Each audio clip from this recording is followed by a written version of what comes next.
Hello friends, welcome to exam card live. मैं श्वेता चौहान आज आपको जेएनवी क्लास 6 का पेपर का जो सॉल्यूशन है वो मैं आपको कराने जा रही हूँ। मैं आपको जो पेपर सॉल्व करवा रही हूँ वो है आपका रीजनिंग का। तो मैं आपके साथ यहाँ रीजनिंग के क्वेश्चंस डिस्कस करने वाली हूँ जो कि आपका पेपर हुआ है 30 अप्रैल को। ये लेटेस्ट पेपर है जो कि मैं आपको सारे सॉल्यूशन इसके करवाऊंगी। तो चलिए स्टार्ट करते हैं। पेपर आप सभी लोगों ने दिया होगा तो पेपर के क्वेश्चंस आपके सामने हैं, तो फटाफट से स्टार्ट करेंगे। इनके सॉल्यूशन को जानेंगे, राइट आंसर क्या होगा इसका वो हम देखेंगे। तो चलिए स्टार्ट कर लेते हैं। जैसा कि पेपर आपके सामने है और इसका जो क्वेश्चन आपको दिख रहा है, पहला क्वेश्चन आपके सामने होगा जो कि हमारे पास चार जो है सेम पैटर्न के क्वेश्चन आपको दिखाई दे रहे होंगे। एक बार रीड कर लेते हैं इनके डायरेक्शंस, रीड में क्या पूछा गया है। तो देखिए जैसा कि आपको दिख रहे हैं चार चित्र हैं यहाँ पर ABCD, और इसमें आपको बताना है कि चार में से कोई तीन जो है वो एक जैसे हैं और एक फिगर आपको इसमें फाइंड करना है डिफरेंट हो, यानी बिल्कुल अलग हो, एक जैसा ना हो। तो हमें उस आकृति को क्या करना है, भिन्न जो आपका चित्र है उसका हमें चयन करना है। तो चलिए देखते हैं। पहला क्वेश्चन आपको दिया हुआ है जहां पर आपको चार जो है फिगर दिखाई दे रहे होंगे और फिगर में कुछ डॉट बने हुए हैं, तीन तीन डॉट आपको चारों ही फिगर में दिख रहे हैं। अब जब तीनों ही डॉट आपको चारों ही फिगर में दिख रहे हैं तो फिर डिफरेंट क्या है वो हमें फाइंड करना है। तो चलिए देखते हैं। यहां पर भी तीन ब्लैक डॉट हैं, तीन ब्लैक डॉट हैं, तीन ब्लैक और तीन ब्लैक, चारों में ही आपको दिख रहा होगा सेम। लेकिन एक चीज यहाँ पर डिफरेंट है वो मैं आपको बताती हूँ। क्या डिफरेंट है यहाँ पर देखिएगा, ये जो एक डॉट है ये आपको कॉर्नर में दिखाई देगा, इधर भी देखिए डॉट आपको कोने पर दिखाई दे रहा है, लेकिन इस वाले फिगर में ये कोने पर नहीं है, बाकी में आपको बिल्कुल कॉर्नर पर एक डॉट दिखाई दे रहा है। तो यानी आपका जो अलग फिगर है वो है ऑप्शन सी। तो करेक्ट आंसर क्या होगा इसका, ऑप्शन सी होगा। ठीक, चलिए नेक्स्ट पे आते हैं। नेक्स्ट आपको कुछ दिख रहा है, चारों ही फिगर में आपको एरो के साथ कुछ लाइंस दिखाई दे रही हैं, है ना। एरो के साथ यहाँ एक एरो है और एरो के साथ चार लाइन जुड़ी हुई हैं, छोटी बड़ी इस तरीके से। तो अब इनमें चारों में आपको देखना है क्या अलग आकृति दिख रही है। तो देखिएगा यहाँ पर एरो के साथ अगर हम देखें तो ये जो आकृति है आपकी, जो बड़ा जो आपकी लाइन है वो जुड़ी हुई है। इसी तरह यहाँ देखिए तो यहाँ पर भी देखिए एक जो सबसे लंबी लाइन है वो यहाँ पर जुड़ी हुई है और यहाँ पर भी आप देखेंगे सेम है। लेकिन इसमें देखेंगे तो यहाँ पर एरो के साथ छोटी वाली जो है लाइन है वो जुड़ी हुई है। तो क्या डिफरेंट हो गया, यानी सी। तो क्या आपका अलग जो है करेक्ट आंसर क्या हुआ यहाँ पर, ऑप्शन सी। ठीक, आप लोग मैच भी कर सकते हो अपना क्वेश्चन पेपर से, जो लोग आप लगा के आए हो क्वेश्चन में, तो आप करेक्ट आंसर यहाँ पर चेक कर सकते हो उसके वीडियो के माध्यम से, क्योंकि आपने क्या आंसर इसमें लगाया है मैं आपको बिल्कुल करेक्ट आंसर यहाँ पर बता रही हूँ। ठीक, और करेक्ट आंसर के साथ साथ मैं आपको यहाँ पर सॉल्यूशन भी बता रही हूँ, तो आपको पता चल जाएगा कि हाँ किस तरीके से जो है आपका करेक्ट आंसर होगा। चलिए देखिए थर्ड पर आकृति में आते हैं। यहाँ पर आपको कुछ क्रॉस दिखाई दे रहे हैं। क्रॉस में अब आपको फाइंड करना है कि चारों में क्या डिफरेंट है। तो आप देखेंगे ऑप्शन ए में, ऑप्शन सी में और ऑप्शन डी में, इन चारों में चार जो है क्रॉस बने हुए हैं, लेकिन आकृति बी में जो है क्रॉस की संख्या कितनी है, 5। तो क्या डिफरेंट हो गया यहाँ पर, ऑप्शन बी। तो करेक्ट आंसर आपका यही होगा, ऑप्शन बी। ठीक है, चलिए अब आते हैं हम 4 क्वेश्चन पर, इसको ऊपर कर लेंगे जरा। 4 क्वेश्चन पर आ रहे हैं। ठीक, 4th क्वेश्चन क्या बोल रहा है, चलिए देखते हैं फटाफट। 4 क्वेश्चन में आपको कुछ आकृति हैं जो कि आपको डिवाइडेड दिख रही हैं, अलग अलग दिख रही हैं। यहाँ पर आप देखें तो ये आकृति जो है वर्ग आकृति 4 पार्ट्स में डिवाइड है, यानी 4 भाग हो रखे हैं इस आकृति के। इस आकृति के भी देखेंगे तो 4 भाग हैं, इस आकृति के भी 4 भाग हैं। ठीक, लेकिन इस वाली आकृति के देखेंगे तो ये 3 पार्ट्स में डिवाइड है, यानी 3 भाग में विभाजित है। तो क्या यहाँ पर डिफरेंट हो गया, ऑप्शन डी। तो करेक्ट आंसर आपका यही हो जाएगा, ऑप्शन डी। ठीक है, चलिए तो ये तो हमने 4 क्वेश्चन डिस्कस किए। आगे बढ़ते हैं से नेक्स्ट क्वेश्चन पर। नेक्स्ट क्वेश्चन में क्या पूछा गया है एक बार जल्दी से रीड करेंगे। नेक्स्ट क्वेश्चन में आपसे देखिए बाईं ओर एक चित्र दिया गया है और दाईं ओर यहाँ पर आपको ABCD ये 4 जो है यहाँ पर क्या दिए हैं, उत्तर आकृति दी गई है। आपको क्या फाइंड करना है, उत्तर चित्रों से प्रश्न चित्र के समरूप जो एक चित्र दिख रहा है वो आपको देखना है। और उत्तर को दर्शाने के लिए जो भी आपको ओमआर शीट मिली होगी उसमें आपको क्या करना था, वृत्त को काला करना था। ठीक, तो यहाँ पर हम जानेंगे कि कौन सी आकृति जो है आपको सेम दिख रही है, मतलब समान आकृति का चयन करना है। जैसा कि ये आकृति आपको दी हुई है प्रश्न आकृति, और ये चार आपको क्या दी हुई है, उत्तर आकृति। तो चलिए देखते हैं सिमिलर आकृति यानी समान आकृति कौन सी है। करेक्ट आंसर को जानेंगे जल्दी से। क्लियर दिख रहा होगा? चलिए तो जानते हैं इसका करेक्ट आंसर क्या होगा। पहली आकृति को अगर आप देखें तो यहाँ पर सेम आकृति मुझे दिख रही है ऑप्शन ए में। आप देखिए ये बिल्कुल सेम आकृति है ऑप्शन ए के अकॉर्डिंग, यानी आंसर क्या होगा इसका, ऑप्शन ए होगा। ठीक, आते हैं 6 क्वेश्चन पर। 6 क्वेश्चन में देखेंगे फटाफट क्या आपको सिमिलर आकृति दिखाई दे रही है, बिल्कुल सेम आकृति, जो कि इसमें भी आंसर क्या होगा, ऑप्शन ए। आप मैच करके देख लीजिएगा एक बार, बिल्कुल सेम आकृति आपको दिखाई देगी। ठीक, अब आते हैं 7 पर। 7 पर हमें नंबर्स देखने होंगे। नंबर्स क्या है, 1 2 4। तो 1 2 4 आपको इसमें और इसमें दिखाई दे रहा है। ठीक, 3 5 8, 3 5 8 किसमें है, ऑप्शन डी, यानी करेक्ट आंसर हो गया ऑप्शन डी। आते हैं 8 क्वेश्चन पर। 8 क्वेश्चन में देखिए बिल्कुल सेम आकृति आपको कौन सी दिख रही है। मैं इसको ऊपर कर देती हूँ थोड़ा सा, क्लियर आपको समझ में आ जाएगा। देखिएगा यहाँ पर बिल्कुल सेम आकृति जो दिख रही है वह है ऑप्शन बी। आप मैच करके देखिए बिल्कुल सेम आकृति है। ठीक, तो करेक्ट आंसर क्या होगा इसका, ऑप्शन बी। तो ये एक आपके जो क्वेश्चन आते हैं वो इसमें सेक्शन वाइज आते हैं, मतलब जैसा हमने पहला क्वेश्चन किया वो आपके एक ही जो पार्ट से क्वेश्चन का टाइप है। टाइप क्या था पहला वाला, अगर हम देखें तो पहला जो टाइप था आपको यहाँ पर डिफरेंट फाइंड करना था, उससे आपके 4 क्वेश्चन पूछे जाते हैं।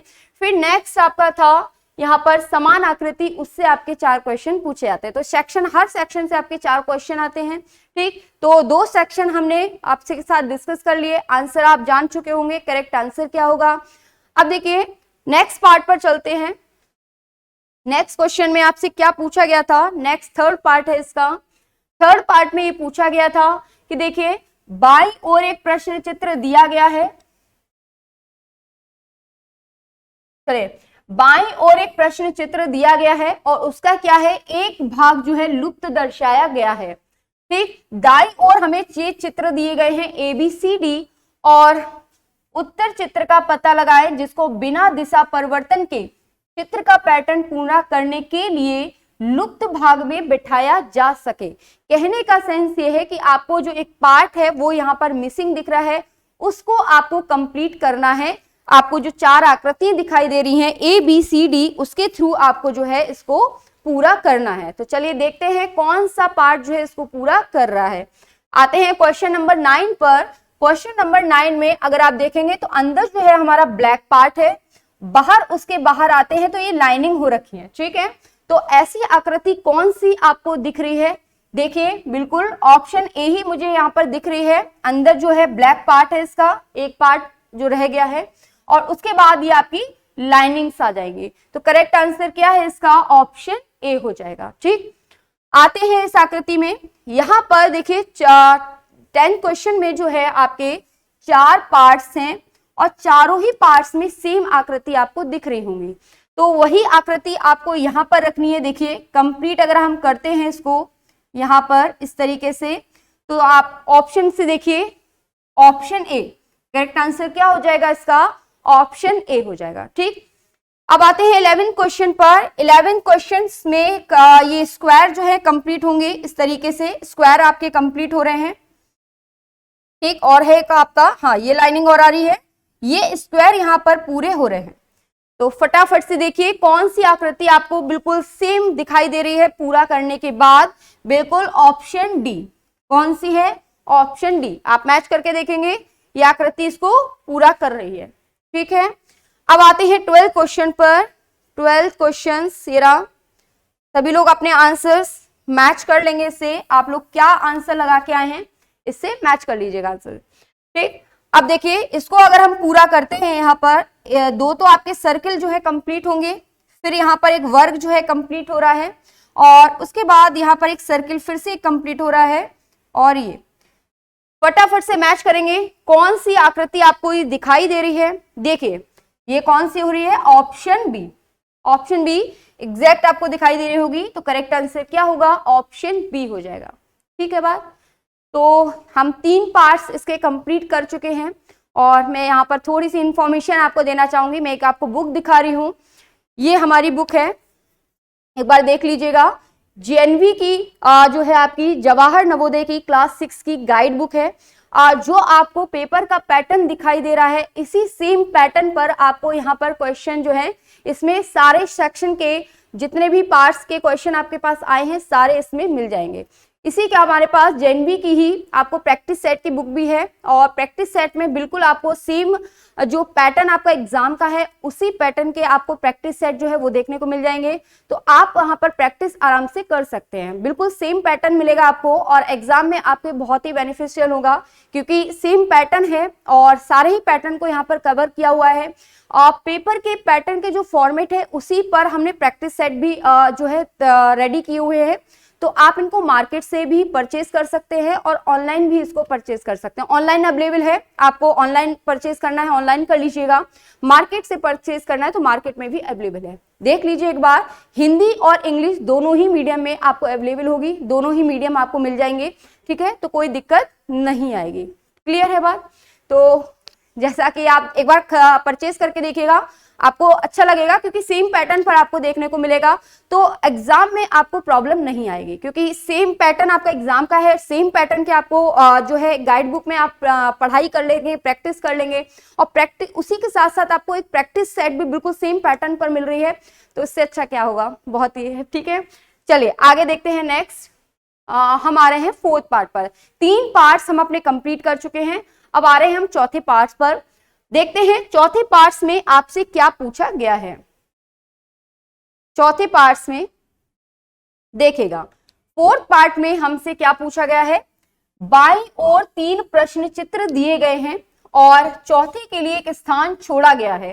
ठीक, और प्रश्न चित्र श्रेणी क्रम में है। श्रेणी को पूरा करने के लिए जो दाईं ओर आपको उत्तर चित्र दिए गए हैं उनमें से चयन करना है जिसे प्रश्न चित्र के खाली स्थान में प्रतिस्थापित किया जा सके। तो ये आपका जो है एक क्वेश्चन फिगर दिया गया है, इसमें 3 जो है आपके श्रेणी क्रम में है और चौथा यहाँ पर आपको छोड़ा गया है। इनमें से आपको चूज करना है कि कौन सी जो आकृति है इसको पूरा कर देगी, यानी जो क्रम है उसका वो पूरा कर देगी। ठीक है, तो चलिए स्टार्ट करते हैं क्वेश्चन को, जल्दी से देखेंगे करेक्ट आंसर क्या होगा इसका। यहां पर आप एक चीज देख रहे होंगे, सर्किल जो है वो एक एक करके एडिट हो रहे हैं, मतलब एक एक जो वृत्त है आपका सर्किल है वो जुड़ता जा रहा है। तो नेक्स्ट टाइम आपको कितने वृत्त दिखाई देंगे? यहाँ पर देखिए 2 हैं, यहाँ पर 3 हैं, यहाँ पर 4 है, तो नेक्स्ट टाइम 5 दिखाई देगा, ये तो कंफर्म है। अब एक चीज और यहाँ पर हो रही है, वो क्या है? तो आप जब देखेंगे यहाँ पर जो एक दो टाइप के सर्किल है। 2 टाइप के सर्किल कैसे? एक तो शेडेड है और कुछ आपके ब्लैंक है, व्हाइट है।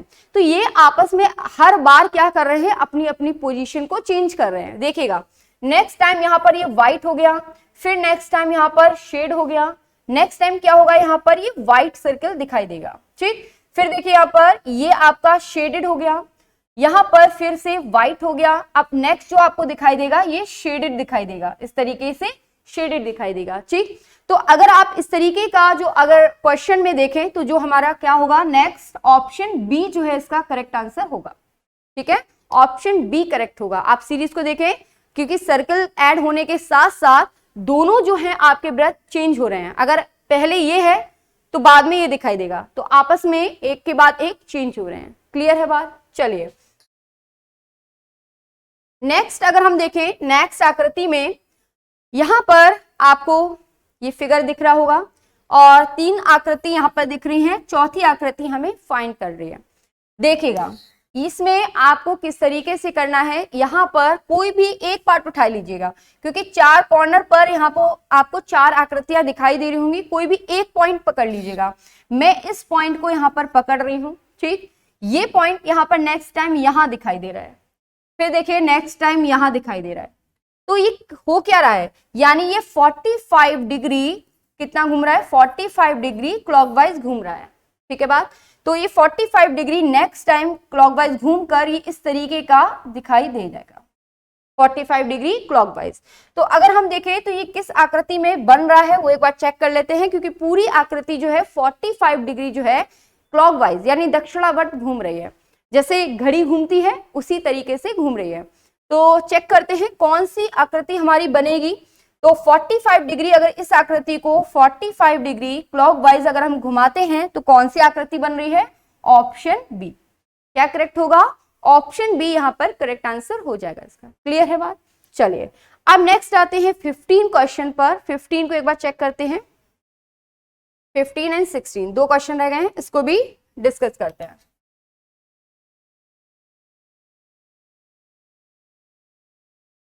चलिए नेक्स्ट में देखते हैं 15 क्वेश्चन पर। 15 क्वेश्चन क्या बोल रहा है?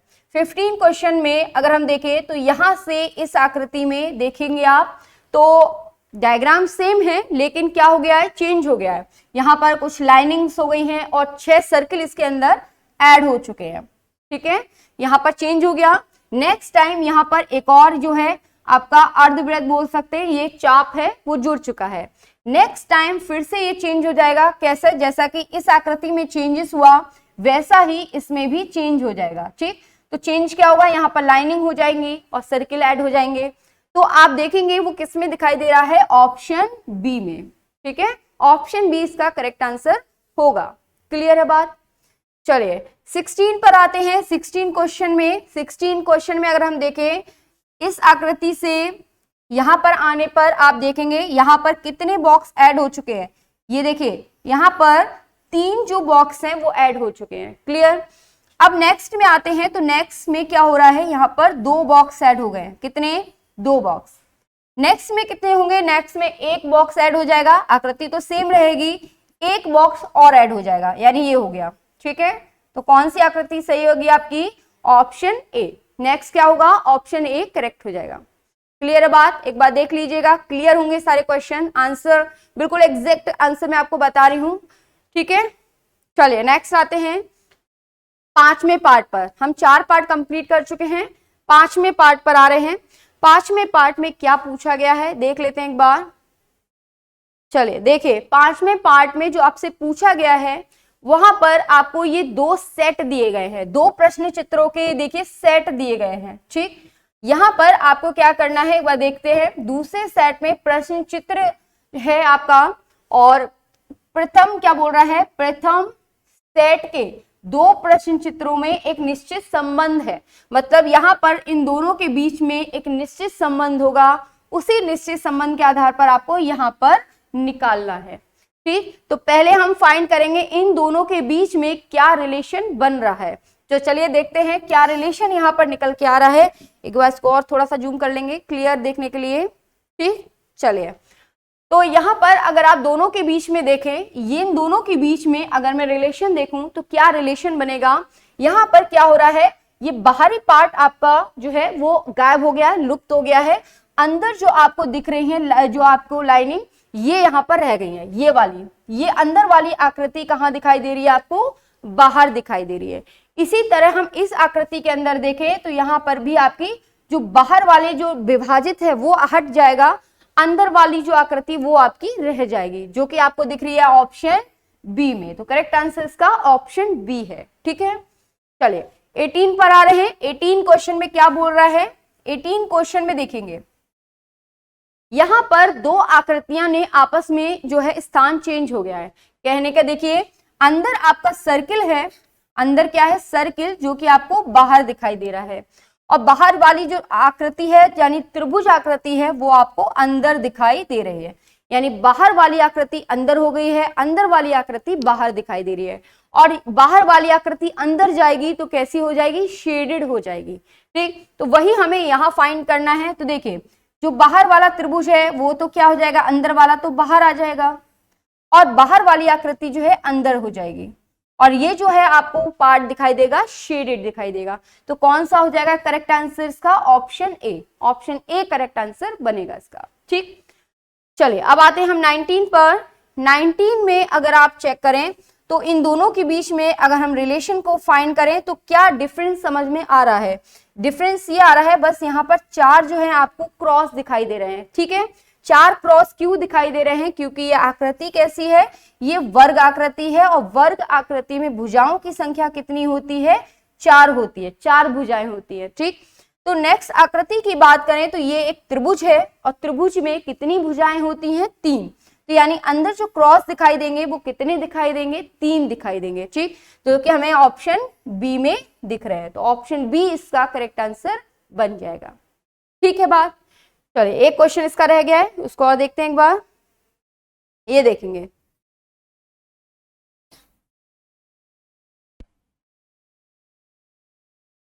देखिए 20 में क्या हो रहा है? 20 में इन दोनों आकृतियों के बीच में हमें रिलेशन देखना है।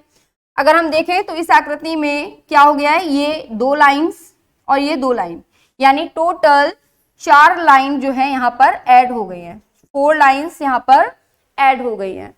इसी तरह हम इसमें देखें इन दोनों में, तो यहाँ पर भी क्या होगा? आपकी 2 लाइनें, यानी 4 लाइन एक्स्ट्रा ऐड हो जाएंगी। तो ऐड करते हैं एक्स्ट्रा लाइन, तो देखिए 1 2 और यहाँ पर भी, तो कौन सी आकृति होगी? Option D. तो ऑप्शन डी करेक्ट आंसर बनेगा इसका। ठीक है, एक बार देखिए ढंग से, और करेक्ट आंसर बने। चलिए, तो हम यहाँ पर कंप्लीट कर चुके हैं कितने? 5 पार्ट। चलिए आगे बढ़ते हैं 6वें पार्ट की तरफ। 6वें पार्ट में क्या पूछा गया है उसको देखते हैं। ये देखिए, मैं आपको समझा दूंगी क्या पूछ रहा है। डायरेक्शन को छोड़ते हैं, मैं आपको समझाती हूँ क्या है। यहाँ पर एक पार्ट आपको दिया हुआ है प्रश्न आकृति का, और उत्तर आकृतियों के आपको 4 आकृति यहाँ दी गई है।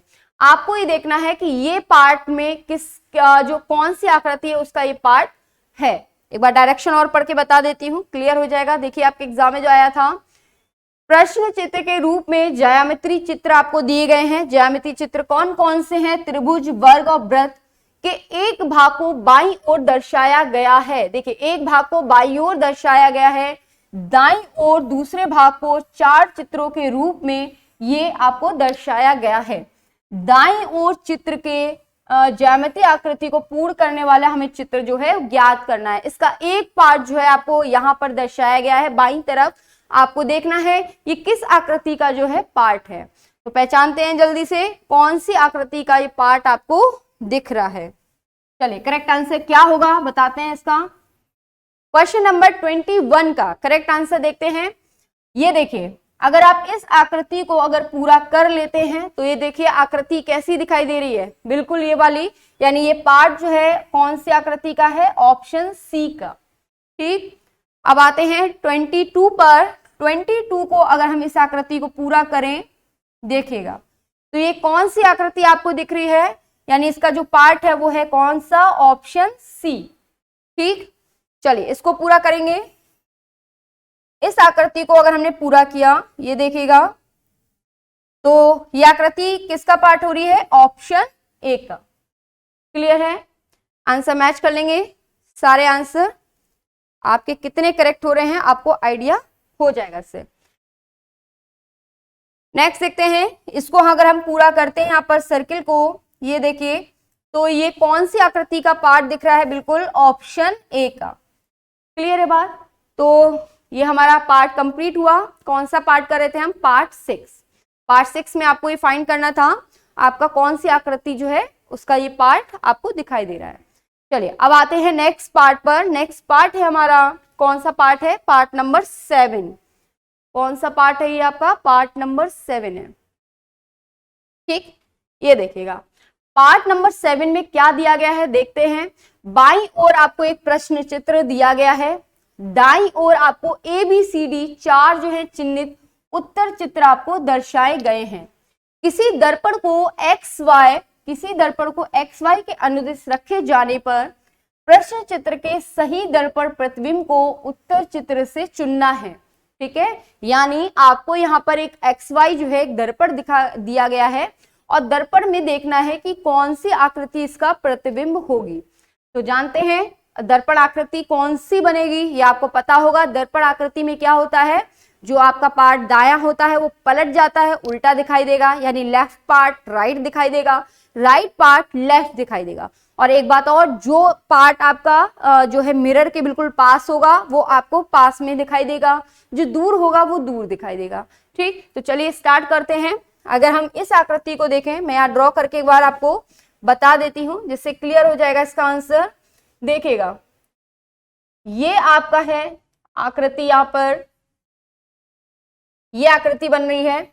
इसको अगर हम मिरर में देखें तो ये आपकी उल्टी दिखाई देगी, बिल्कुल इस तरीके से उल्टी दिखाई देगी। और जो आकृति आपको पास में दिख रही है वो पास दिखेगी, दूर है वो दूर दिखाई देगी। ठीक है, आप फटाफट से पहचानिए कौन सा इसका करेक्ट आंसर होगा। आंसर कौन सा हो गया? ऑप्शन बी हो गया। ठीक, आते हैं क्रॉप पर। क्रॉप में आपके लेटर्स जो है वो उल्टे दिखाई देंगे। सबसे पहले क्या बन रहा है यहाँ पर देखिए, क्रॉप में सबसे पहले बन रहा है, पास में क्या आ रहा है? पी, तो पी उल्टा दिखाई देगा। उसके बाद देखिए ओ, आर और सी। ठीक है, तो कौन सा आंसर करेक्ट हो जाएगा इसका? इसका जो करेक्ट आंसर होगा, अरे मैंने इसको सीधा बना दिया, ये उल्टा हो जाएगा। ठीक है, कौन सा करेक्ट आंसर होगा इसका? Option B. ठीक है, ऑप्शन बी करेक्ट आंसर होगा।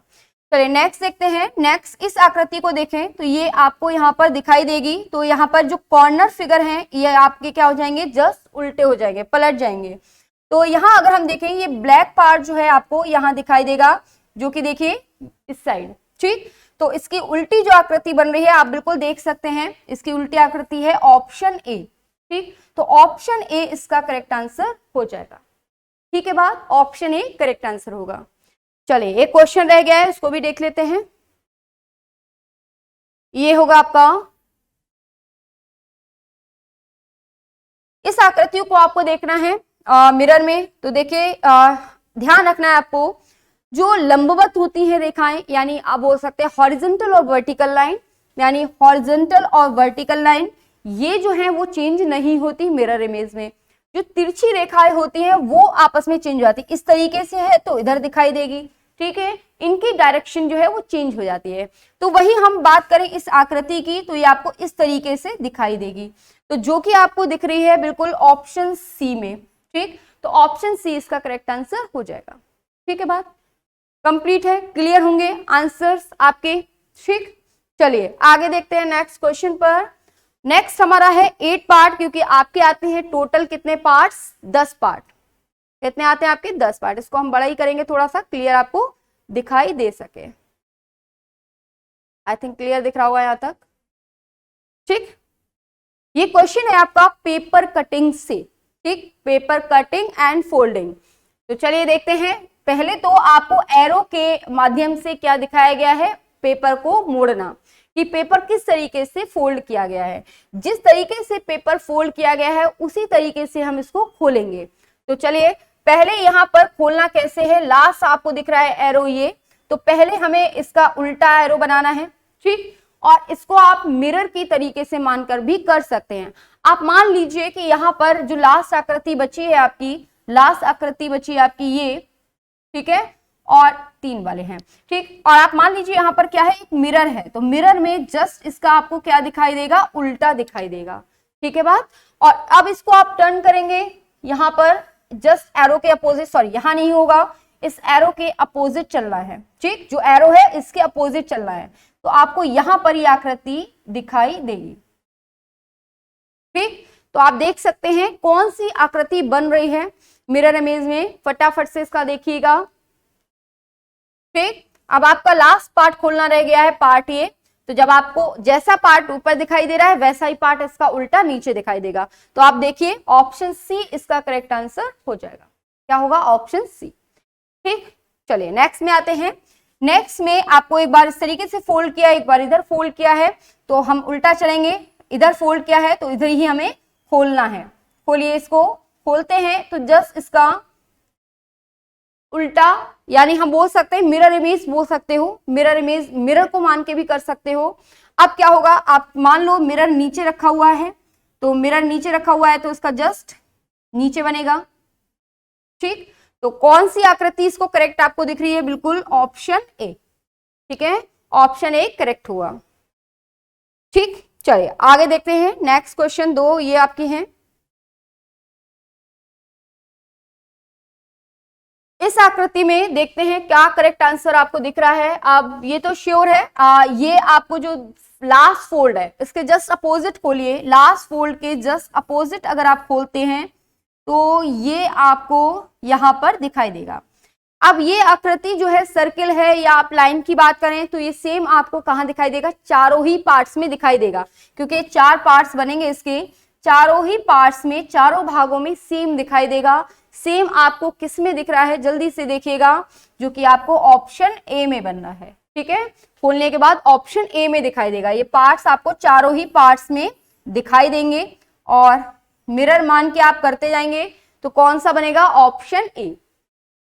चलिए अब देखते हैं इस क्वेश्चन को, लास्ट 32 क्वेश्चन को। इसमें भी हमें इसके अपोजिट खोलना है, इसके अपोजिट अगर हम खोलें तो इधर बनेगा आपका, और ये ब्लैक पार्ट यहां पर भी दिखाई देगा और सर्किल आपको यहां दिखाई देगा। ठीक, और इसको आप एक बार और खोलेंगे तो इसका जस्ट ऊपर वाला पार्ट नीचे भी दिखाई देगा, इसका उल्टा, तो यहां पर बनेगा और ये बनेगा। ठीक, तो जल्दी से देखेंगे कौन सी आकृति आपको दिख रही है, बिल्कुल ऑप्शन सी इसका करेक्ट आंसर बन जाएगा। क्लियर है सारे क्वेश्चंस, 32 तक हम कर चुके हैं। आगे बढ़ते हैं क्योंकि अब 2 पार्ट्स और रह गए रिमेनिंग, तो स्टार्ट करते हैं, 2 पार्ट और डिस्कस करेंगे आपके साथ। नेक्स्ट देखिए 9th पार्ट है हमारा। 9th पार्ट में क्या पूछा गया एक बार रीड करते हैं इसको। बाईं ओर एक प्रश्न चित्र दिया गया है, दाईं ओर आपको क्या दिया है, ABCD जो है 4 जो है उत्तर आकृति दी गई है। उत्तर आकृति में उस आकृति का आपको चयन करना है जिसे प्रश्न चित्र में उपलब्ध कटआउट टुकड़ों से बनाया जा सकता है। मतलब इसमें जो आपको पार्ट्स दिख रहे हैं उनसे कौन सी आकृति यहाँ पर बनाई जा सकती है वो हमें चेक करना है।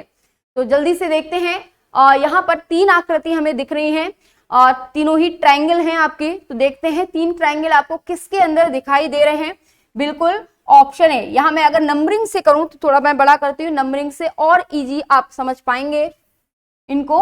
देखिए मैंने इसको नंबर दिया 1, 1, 2 एंड 3। ठीक, यहां देखिए पहला पार्ट आपको ये दिख रहा है, सेकंड और थर्ड ये दिख रहा है, तो कौन सा हो गया इसका, ऑप्शन बी करेक्ट आंसर बन जाएगा। ठीक, आगे आते हैं नेक्स्ट। यहाँ पर आपको ये चारों ही पार्ट जो है दिखाई देंगे। अगर हम सेपरेट करें तो देखिए ये जो है आपके चारों पार्ट्स एक में जोड़ दिए गए हैं। अगर आप इनको सेपरेट करेंगे तो ये चारों पार्ट्स जो है ऑप्शन डी के अंदर दिखाई दे जाएंगे। ठीक है, ऑप्शन डी के अंदर। ठीक, चलिए अब इसको देखते हैं। ये 4 आपके वर्ग हैं, 4 वर्ग किसके अंदर दिखाई देंगे, इस वर्ग आकृति के अंदर। इसको आप अगर सेपरेट करें तो चारों ही पार्ट जो है वो सेपरेट हो जाएंगे। तो क्या आंसर करेक्ट होगा, ऑप्शन बी करेक्ट होगा। ठीक है बात, ऑप्शन बी करेक्ट हो जाएगा। चलिए एक रह गया इसका क्वेश्चन 36 पे आते हैं। 36 में अगर आप देखेंगे तो यहाँ पर कौन सी आकृति आपको दिख रही है, 4 पार्ट्स हैं इसके। इसको हम 1 दें, ये 2 मान ले, और ये 3 और ये 4। चारों ही पार्ट अगर हम देखें तो हमें दिख जाएंगे। देखिए पहला पार्ट ये रहा, चौथा पार्ट ये रहा, ये हो गया आपका थर्ड पार्ट, ये हो गया थर्ड पार्ट, और ये हो गया सेकेंड पार्ट। तो ऑप्शन सी इसका करेक्ट आंसर हो जाएगा। ठीक है, अब आई थिंक मेरा लास्ट पार्ट बचा है, देखते हैं लास्ट पार्ट में क्या क्वेश्चन आपसे पूछा गया है। ये लास्ट पार्ट हमारा इसका 10th पार्ट है। ठीक, इसमें देखते हैं क्या पूछ रहा है क्वेश्चन में। बाईं ओर एक प्रश्न चित्र दिया गया है, दाईं ओर आपको ये 4 जो है उत्तर चित्र दिए गए हैं। उत्तर चित्रों में से उस चित्र को चुनना है जिसमें प्रश्न चित्र छिपा हुआ है, यानी छिपी हुई आकृति को हमें फाइंड करना है। यानी ये आकृति आपको चेक करनी है किस आकृति के अंदर दिख रही है। तो देखिए मुझे पहले ही ऑप्शन में ये दिखाई दे रही है, मैं एक बार ड्रॉ करके आपको क्लियर कर देती हूँ। ये देखिए ऑप्शन ए में आपको क्लियरली दिखाई दे रही है। ठीक, अब आते हैं 38 पर। ये आकृति आपको पहचाना है किस उत्तर आकृति के अंदर जो है दिखाई दे रही है। तो देखिए बिल्कुल मैं आपको एक बार ड्रॉ करके ही बताना चाहूंगी।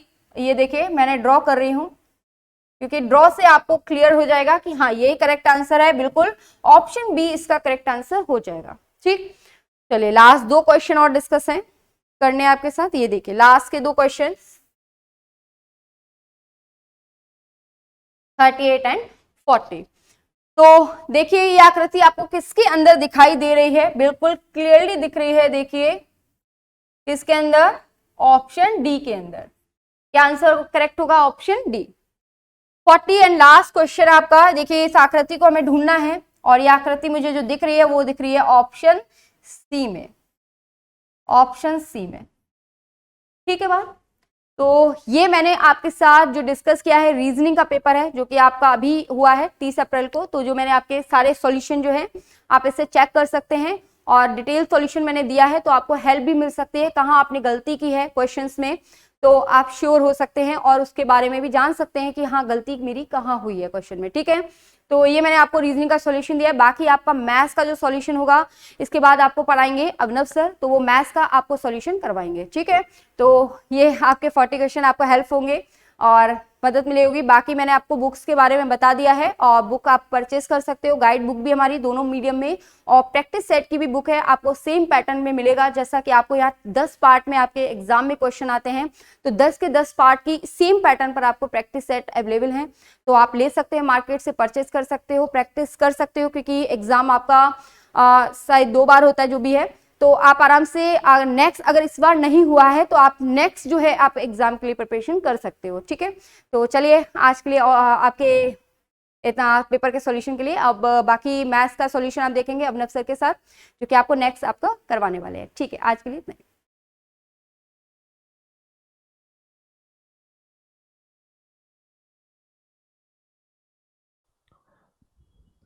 Hello all my dear students, मैं अभिनव सिंह आप सभी के लिए अभी लेकर आया हूँ जवाहर नवोदय विद्यालय का जो पेपर हुआ है 30 अप्रैल 2022 उसका कंप्लीट सॉल्यूशन मैथ सेक्शन का। साथियों, एग्ज़ाम कार्ड लाइव के तरफ से हमने आपके जवाहर नवोदय एग्ज़ाम के जो जो पेपर हुए हैं उन सब का complete detail solution with best approach के साथ आपके सामने रखने के लिए की कोशिश करी है हमने, जिसमें हमारे एक्सपर्ट सारे अलग अलग सब्जेक्ट्स के आपके सॉल्यूशन बता रहे होंगे आपको। इसी प्रकार मैं आपको मैथ्स का कंप्लीट सॉल्यूशन बताऊंगा जो 30 अप्रैल 2022 को जवाहर नवोदय का पेपर हुआ था। आइए साथियों, तो स्टार्ट करते हैं। पहला सवाल, फर्स्ट क्वेश्चन ये है सवाल।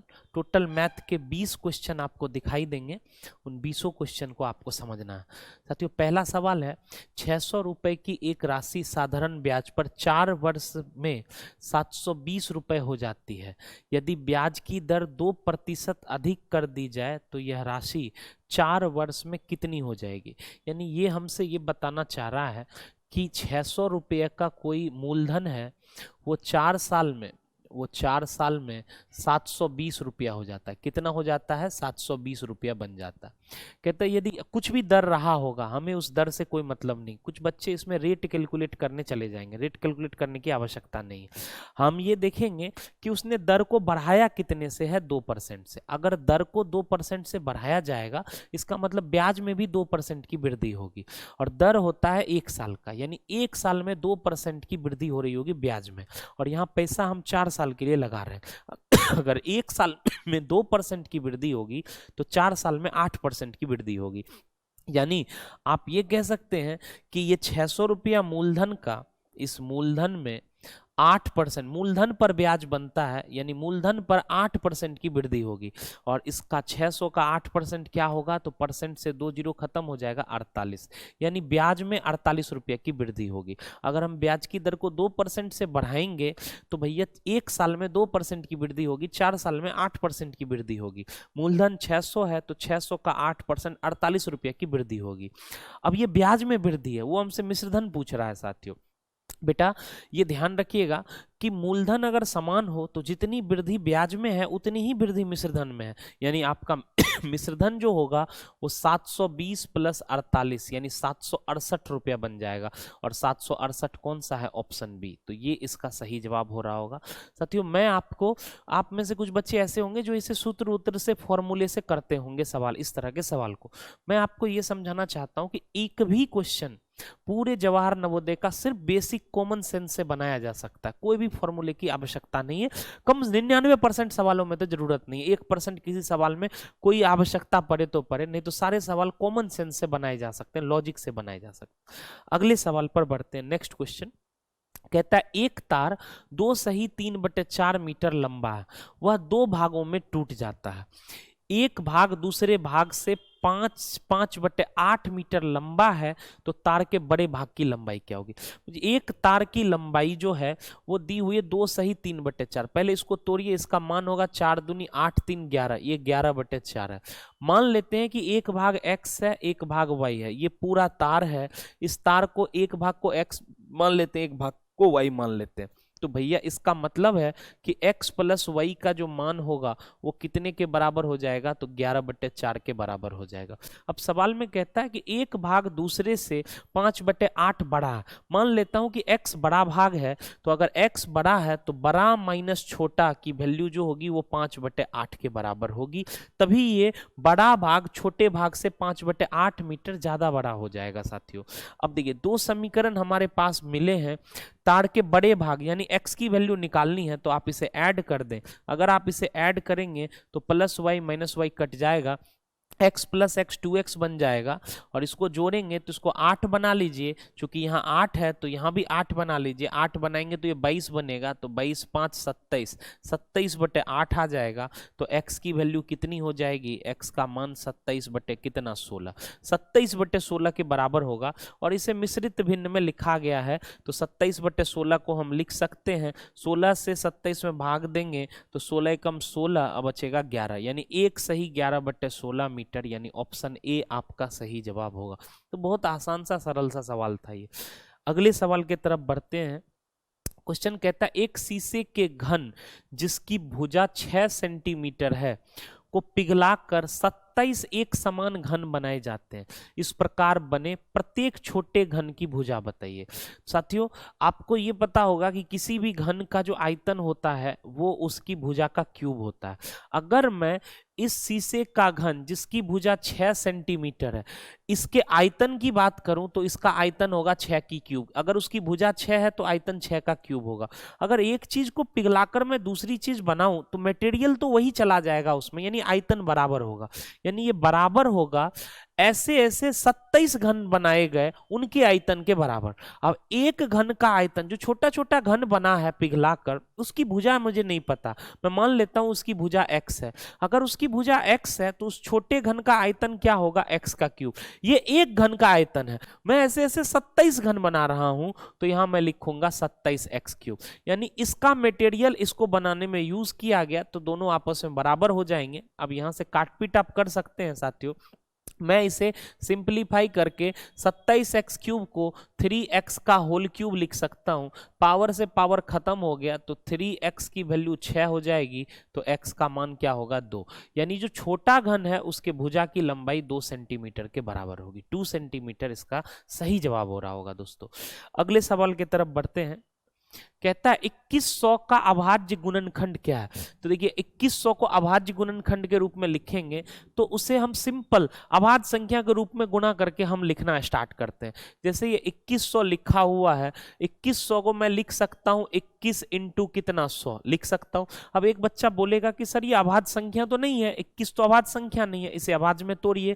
तो 21 को कैसे लिख सकते हैं? 3 गुना 7 लिख सकते हैं। 100 भी अभाज्य नहीं है, 100 को कैसे लिख सकते हैं? तो 100 को लिख सकते हैं 4 गुना 25। 4 अभाज्य नहीं है, 4 को 2 का स्क्वायर लिख सकते हैं।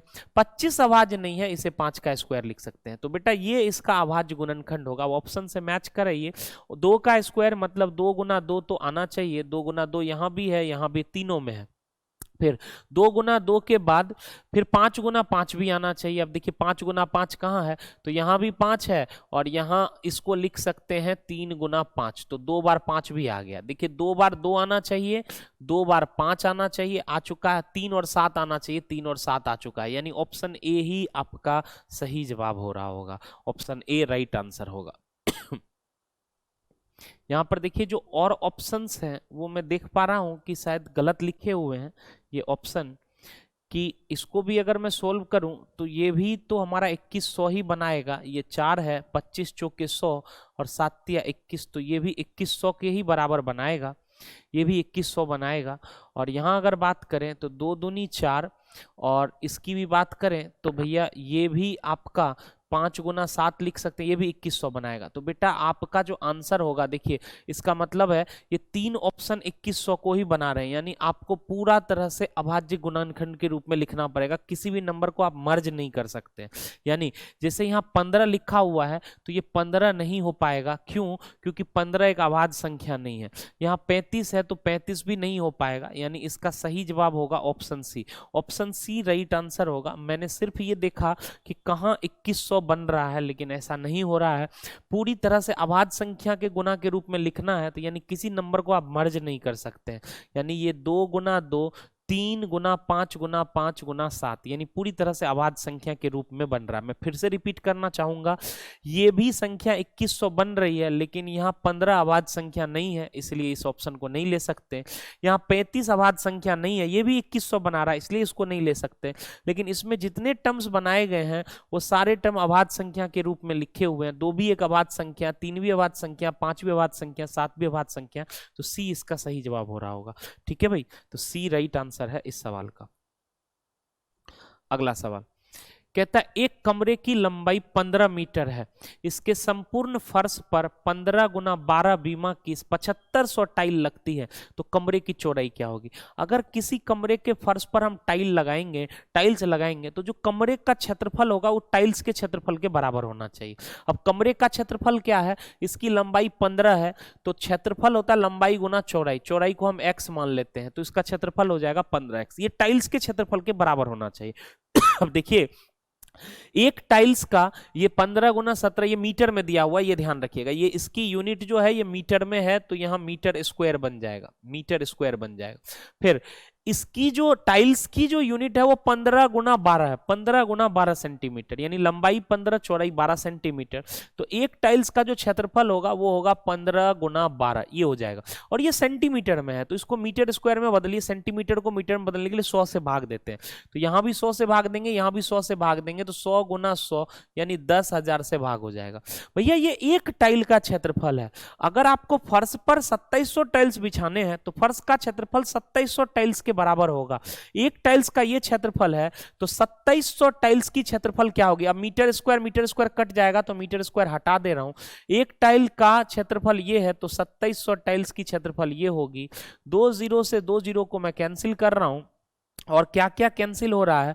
यहाँ 15 से ये 15 खत्म हो जाएगा, और ये कट रहा है बेटा, और चीजें जो कैंसिल हो रही हैं वो 27 गुना 12 बटे 100, सीधा दशमलव में ही आंसर निकाल देते हैं।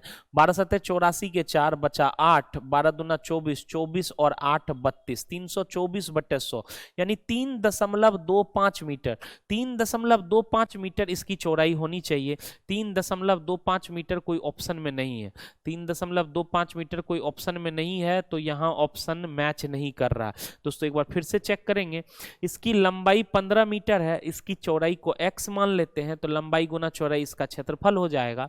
और उस टाइल्स की 15 गुना 12 बीमा है, तो 15 गुना 12 उसका क्षेत्रफल होगा। सेंटीमीटर को मीटर में बदलने के लिए 100 से भाग देंगे, तो 2 बार 100 से भाग दिए, 10,000 बन गया ये। और ये एक टाइल्स का क्षेत्रफल है, तो 27 टाइल्स का ये क्षेत्रफल होगा। 2 0 से 2 0 खत्म हो गया, और 12 गुना 27 बटे 100 बिल्कुल सही है, 3.24 मीटर ही होना चाहिए इसकी चौड़ाई। अगले सवाल की तरफ बढ़िए। यहाँ ऑप्शंस गलत हैं, यहाँ ऑप्शंस गलत हैं। या तो देखिए क्वेश्चन टाइप करने में गलती हुई है, या फिर एग्जाम का डेटा ये रॉन्ग रहा होगा। आई होप कि क्वेश्चन टाइप करने में ही गलती हुई हो। कहता है 2 अंकों वाली प्राकृत संख्या कितनी होंगी? बेटा 2 अंकों वाली सबसे पहली संख्या प्राकृत संख्या कौन सी है? 10। और 2 अंकों वाली सबसे आखिरी प्राकृत संख्या कौन सी है? 99। अगर 2 संख्या के बीच की संख्या आपको निकालनी है, उनको शामिल करते हुए, तो आप इनका अंतर करके 99 - 10 यानी 89 करके इसमें 1 जोड़ दीजिए, आपको पता चल जाएगा कि इनको शामिल करके इनके बीच कितनी संख्या है, यानी संख्या जो होगी वो 90 के बराबर होगी। बी सही जवाब होगा। अगला सवाल, एक संख्या को उसके अंकों के योगफल से घटा दिया जाए तो परिणामी संख्या सर्वदा किससे विभाज्य होगी? आप अपने मन से कोई भी एक नंबर चुन लीजिए। एक संख्या को उसके अंकों के योगफल से घटा दिया जाए, ठीक है। तो वैसे मैं कोई 2 डिजिट का नंबर ले लेता हूं, कोई भी 2 डिजिट का नंबर मैंने ले लिया, भैया ये ले लिया मैंने 32, और इस 32 को उसके अंकों के योगफल, इसके अंकों का योगफल 5 से घटा दिया, 3 2 5 से, तो नंबर आया 27। अब ये 27 किस किस से विभाजित है ये देखिए, तो आप पाएंगे कि 5 से तो है नहीं, 2 से तो है नहीं, 8 से तो है नहीं, 9 से विभाजित है, यानी 9 से ये हमेशा विभाजित होगा। अब आप सोचेंगे कि सर आपने 2 डिजिट का ही नंबर क्यों लिया? तो जब अंकों की योगफल की बात कर रहा है तो 1 डिजिट का नंबर तो लेंगे नहीं, हालांकि उसने मेंशन नहीं किया, लेकिन हम 2 डिजिट का ही नंबर लेंगे क्योंकि शुरुआत तो 2 डिजिट के नंबर से ही होती है अगर अंकों का योग करें तो, इसलिए बेटा 9 इसका सही जवाब होगा। अगला सवाल सरलीकरण का सवाल है, ये बहुत ही आसान सवाल होता है। ये 1/13 इंटू 7 प्लस इसको 2 इंटू 5 इंटू 11 प्लस 2 इंटू 13 लिखा हुआ। देखिए सबसे पहले हम गुणा का काम करेंगे, तो यहाँ बन जाएगा ये 110 और यहाँ बन जाएगा 13 दूना 26। तो इसको सोल्व अगर करेंगे तो 110 और 26 136, 136 7 143, और 13 से भाग देंगे तो 13 143 को 11 बार में काट लेगा, यानी 11 इसका सही जवाब हो रहा होगा, 11 राइट आंसर होगा दोस्तों। तो ये बहुत ही आसान सवाल था। अगला सवाल कहता है कि इनका योगफल बताइए, कुछ संख्या दी गई है, इनका योगफल। तो ये सब क्वेश्चन आप आसानी से, बिल्कुल भी दिमाग का प्रयोग नहीं है, इजी वे में आप इसे ऐड कर सकते हैं। 66.6006, 6.006 फिर अगला नंबर है 6.06, तो 6.06, अगला नंबर है 6.6। देखिए जब भी आप ऐड करें ना, बहुत ऐसे बच्चे होते हैं जिसे एडिशन वगैरह में दशमलव देखते ही दिक्कत होती है, आप प्रॉब्लम में नहीं आएंगे अगर आप सबके डिजिट समान कर लेंगे। यहाँ दशमलव के बाद 4 डिजिट है तो इसको भी 4 डिजिट बना लीजिए, दशमलव के बाद 0 लगाने पर कोई फर्क नहीं पड़ता। इसको भी 4 डिजिट बना लीजिए 2 0 लगाकर, इसको भी 4 डिजिट बना लीजिए 3 0 लगाकर। अब इसे ऐड कर दीजिए, ऐड करेंगे तो यहाँ 6 आ जाएगा, यहाँ भी 6 आ जाएगा, यहाँ भी 6 आ जाएगा, और यहाँ 6 6 12 का 2 आ जाएगा, बचेगा 1। 6 चौके 24, 1 25 के 5 बचा 2 और 6 2 8, यानी 85.2666, 85.2 3 बार 6, यानी ऑप्शन बी सही जवाब हो रहा होगा। अगला सवाल, 0.0725 को सरलतम भिन्न के रूप में लिखने पर क्या प्राप्त होता है? एक दशमलव दिया है, इसे भिन्न के रूप में लिखने के लिए कह रहा है दोस्तों। 0.0725 इसको हम भिन्न के रूप में लिखेंगे, दशमलव हटाएंगे तो ये 725 बचेगा, और यहाँ दशमलव के बाद 4 डिजिट है तो 4 बार 0 डाल दीजिए, 4 बार डी। बेटा ये 25 से कट रहा है तो इसे 25 से काटिए, 25 से ये कट जाएगा, 25 चौके 100, 400 बार में 25 से ये कटेगा, 25 दूना 50, 72 में 50 गया 22, 225, 25 नमा 225, यानी आंसर होगा 29/400, 29/400, यानी ऑप्शन बी सही जवाब होगा, ऑप्शन बी राइट आंसर। अगला सवाल, 25, 45 और 75 का एलसीएम क्या है? देखिए एलसीएम होता है वो संख्या, वो सबसे छोटी संख्या जो सभी संख्या से विभाजित हो जाए, ये एलसीएम की परिभाषा होती है। लेकिन दोस्तों इस डेफिनेशन में ना मैं सबसे छोटी को हटा के एलसीएम कैलकुलेट करता हूं। देखिए एक तो लाइन वाला तरीका है जिससे आप अभी बचपन में सीख रहे होंगे एलसीएम कैलकुलेट करना, मैं कहता हूं उससे फास्ट तरीका थोड़ा समझिएगा एलसीएम कैलकुलेट करने का, कि अगर आप एलसीएम की परिभाषा, मैं हर चीज को ना अपने तरीके से सोचता हूं कि मैं उसे कैसे अपने तरीके से सोच पाऊं, जो किताबी चीजें हैं, जो फिक्स चीजें, उस तरीके से नहीं, अपना क्या सोच सकते हैं। जैसे इसका एलसीएम पूछा गया ना 25 45 और 75, तो आप बस इसकी परिभाषा पढ़िए ना कि वो संख्या जो तीनों से कट जाए, सबसे छोटी हटा दीजिए, यहां से वो आएगी सबसे छोटी ही, उसकी टेंशन मत लीजिएगा, आएगी सबसे छोटी। मैं यहां से कोई एक नंबर, सबसे बड़ा नंबर को एलसीएम मान लेता हूं, अगर वो एलसीएम है तो वो तीनों से कटेगा। मैं मान लूंगा कि माना कि जो हमारा एलसीएम है वो 75 है, 75 हमारा एलसीएम है। अब एलसीएम की परिभाषा कहती है कि ये सबसे कटना चाहिए। बताइए 75 को काटेगा तो आप बोलेंगे जी हाँ काटेगा, क्या 25 75 को काटेगा तो जी हाँ काटेगा, लेकिन क्या 45 75 को काटेगा? आप बोलेंगे नहीं काटेगा। क्यों नहीं काटेगा?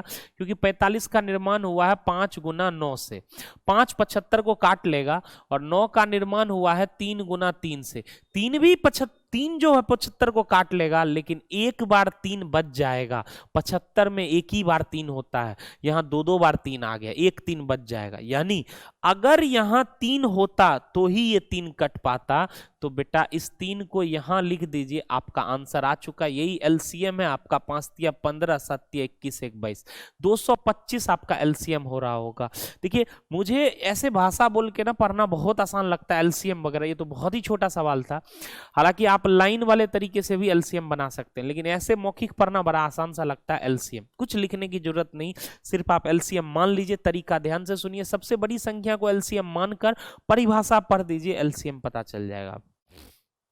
नेक्स्ट क्वेश्चन कहता 4 अंकों की छोटी से छोटी संख्या को अभाज्य संख्या के गुणनफल के रूप में व्यक्त करने पर क्या प्राप्त होता है। तो देखिए 4 अंक की सबसे छोटी से छोटी संख्या क्या होगी, तो 4 अंक की सबसे छोटी संख्या होती है 1000, 1000, 1000 4 अंक की। इसको अभाज्य गुणनखंड के रूप में लिखना, तो इसको कैसे लिख सकते हैं हम, तो भैया 1000 को हम 125 गुना 8 लिखते हैं, और 125 को लिख सकते हैं 5 गुना 5 गुना 5, और 8 को लिख सकते हैं 2 गुना 2 गुना 2। यही इसका अभाज्य गुणनखंड है। 2 3 बार आएगा और 5 भी 3 बार आएगा, ये ऑप्शन सी है, तो ऑप्शन सी सही जवाब होगा। देखिए फिर ये अभाज्य गुणनखंड है, तो ये पहला नंबर ऑप्शन नहीं हो सकता। कुछ बच्चे क्या करेंगे कि गुना चेक करेंगे कि कौन सा नंबर 1000 बना रहा है, तो पहला नंबर भी 1000 बना रहा है, लेकिन ये अभाज्य गुणनखंड नहीं है। क्यों? क्योंकि 8 अभाज्य गुणनखंड नहीं है दोस्तों, तो ये सी हमारा सही जवाब होगा। अगला नंबर कह रहा है यदि 72 और 180 का HCF 36 है तो एलसीएम क्या होगा। हमें HCF से मतलब ही नहीं है, हमें तो एलसीएम निकालना है। तो एलसीएम निकालते हैं हम, 72 और 180 का एलसीएम। अभी मैंने आपको सिखाया था, मान लीजिए लेट कर लीजिए कि सबसे बड़ी संख्या 180 इसका एलसीएम है। अगर ये एलसीएम है तो ये दोनों से कटना चाहिए। देखिए 180 180 को काटता है, क्या 72 काटता है 180 को? आप बोलेंगे नहीं काटता। क्यों नहीं काटता? तो 72 बना है 36 गुना 2 से, और 36 180 को 5 बार में काट लेगा, ये इसको 5 बार में काटेगा। अब यहां बचा है 2, यहां बचा है 5, ये 2 नहीं कट पा रहा है। अगर मैं इस 2 को यहां लिख दूं तो भैया ये 2 भी कट जाएगा, यानी आंसर 180 गुना 2 360 के बराबर होगा। सुपर फास्ट तरीका एलसीएम निकालने का। बेटा आप बहुत छोटे छोटे लोग मुझे देख रहे होंगे, तो आपको ऐसा सवाल ऐसे तरीके से सोचेंगे ना, बड़ा मजा आएगा आपको एलसीएम निकालने में। अगला सवाल फिर से सरलीकरण का सवाल है। क्वेश्चन कहता है 2 सही 1/17, तो इसको तोड़ेंगे, 17 दूना 34, 1 35, 35/17 है। भाग में है 7/10, और गुना में फिर मिश्रित भिन्न है 33 एकम 33, 1 34 अब बटे 33। बेटा ध्यान रखिएगा, किसी संख्या से बोर्डमास रूल आपको कहता है कि पहले आप भाग का काम करें फिर गुना का काम करें। तो यहाँ पहले भाग का काम करेंगे, इसको मार्क कर लीजिए। किसी संख्या में अगर आपको किसी संख्या से भाग देना है तो भाग देने की जरूरत नहीं, उसको उल्टा करके गुना कर दीजिए। 7/10 से भाग दे रहे हैं, उल्टा कर दीजिए, 10/7 से गुना कर दीजिए, और ये नंबर ऐसे लिख दीजिए, आपका आंसर आ चुका है। दोस्तों 17 34 को काट लेगा 2 बार में, और 7 35 को काटेगा 5 बार में। तो 5 दूनी 10 गुना 10 यानी 100, 100/33 आंसर है। 100 में 33 से भाग देंगे तो 33 तिया 99, 1/33, 3 सही 1/33 आपका सही जवाब होगा, यानी ऑप्शन ए राइट आंसर हो रहा होगा, ए सही जवाब होगा दोस्तों। अगला सवाल, एक रेलगाड़ी एक स्टेशन से 72 किलोमीटर प्रति घंटे की गति से दोपहर 2:15 बजे पर चलती है। 90 किलोमीटर दूर एक स्टेशन पर यह कितने बजे पहुंचेगी। देखिए अगर मुझे उसकी चाल पता है और मुझे दूरी पता है तो मैं समय तुरंत निकाल लूंगा। अगर उसकी दूरी है 90 किलोमीटर और चाल है 72, तो समय बराबर होता है दूरी बटे चाल। समय बराबर होता है दूरी बटे चाल। दूरी मुझे पता चल चुकी है 90 और उसकी चाल है 72, तो ये 18 चौके 72, 18 पंचे 90, 5/4 घंटे। 5/4 घंटे को हम कह सकते हैं कितना, 1 घंटा 15 मिनट, 1 घंटा 15 मिनट। 5/4 को हम 1 घंटा 15 मिनट कह सकते हैं, क्योंकि 5/4 को 1 सही 1/4 बोलेंगे और 1 को 1 घंटा लिखेंगे, और 1/4 घंटे को मिनट में बदलने के लिए 60 का गुना करेंगे, तो ये 15 मिनट बन जाएगा। वो कहता है कितने बजे पहुंचेगी। तो देखिए आप उसे चलना कितने बजे शुरू किया, उसने 2:15 पर चलना शुरू किया। अगर 2:15 पर चलना शुरू किया और 1 घंटा 15 मिनट बाद अगर वो पहुंची है, तो घड़ी का समय क्या हो रहा होगा, ये 3:30 हो रहा होगा। तो 3:30 3:30 PM इसका सही जवाब होगा दोस्तों। चलिए अगले सवाल की तरफ बढ़ते हैं। कहता है एक हॉल की लंबाई तथा चौड़ाई में 23 मीटर का अंतर है, लंबाई चौड़ाई से बड़ी है, यानी इसका जो लेंथ है वो इसके ब्रेथ से 23 मीटर लंबा है, यानी ये इसका अंतर है। और कहता है उस हॉल का परिमाप 206 मीटर है, तो उसका क्षेत्रफल बताइए। दोस्तों किसी आयताकार जो सतह होता है उसका परिमाप क्या होता है, तो उसका परिमाप होता है 2 इंटू इसका परिमाप। अगर मैं इसके परिमाप की बात करूं तो इसका परिमाप होता है 2 इंटू लंबाई प्लस चौड़ाई, और इसकी वैल्यू दी हुई है 206। बेटा 206 को काट लेगा 103 बार में, यानी मुझे लंबाई प्लस चौड़ाई का मान पता चल गया, लंबाई प्लस चौड़ाई का मान 103 के बराबर। देखिए यहां से दो समीकरण बन गए, लंबाई माइनस चौड़ाई 23 है, लंबाई प्लस चौड़ाई 103 के बराबर है। मैं लंबाई चौड़ाई का मान कैलकुलेट कर लेता हूं, दोनों को गुणा कर दूंगा, मुझे अपने आप फर्श का क्षेत्रफल पता चल जाएगा। तो मैं इसका मान कैलकुलेट करता हूं, अगर मैं इसको जोड़ दूं तो minus B plus B cut जाएगा, 2L की वैल्यू आ जाएगी 126, तो L का मान कितना होगा 63। अगर L का मान 63 है तो 63 अगर यहां पुट कर देंगे, 63 में से क्या घटाएं कि 23 बचेगा, तो B का मान आएगा 40। 63 में से 40 घटाएंगे तभी हमारा 23 बचेगा। हमें लंबाई पता है, हमें चौड़ाई पता है, एरिया क्या होता है, एरिया होता है लंबाई इंटू चौड़ाई, यानी 63 इंटू 40। 63 में 40 गुना करेंगे तो 0 4 तिया 12, 6 चौके 24, 1 25, 2520 आपका सही जवाब होगा। 2520 आपका राइट आंसर होगा दोस्तों, ऑप्शन बी।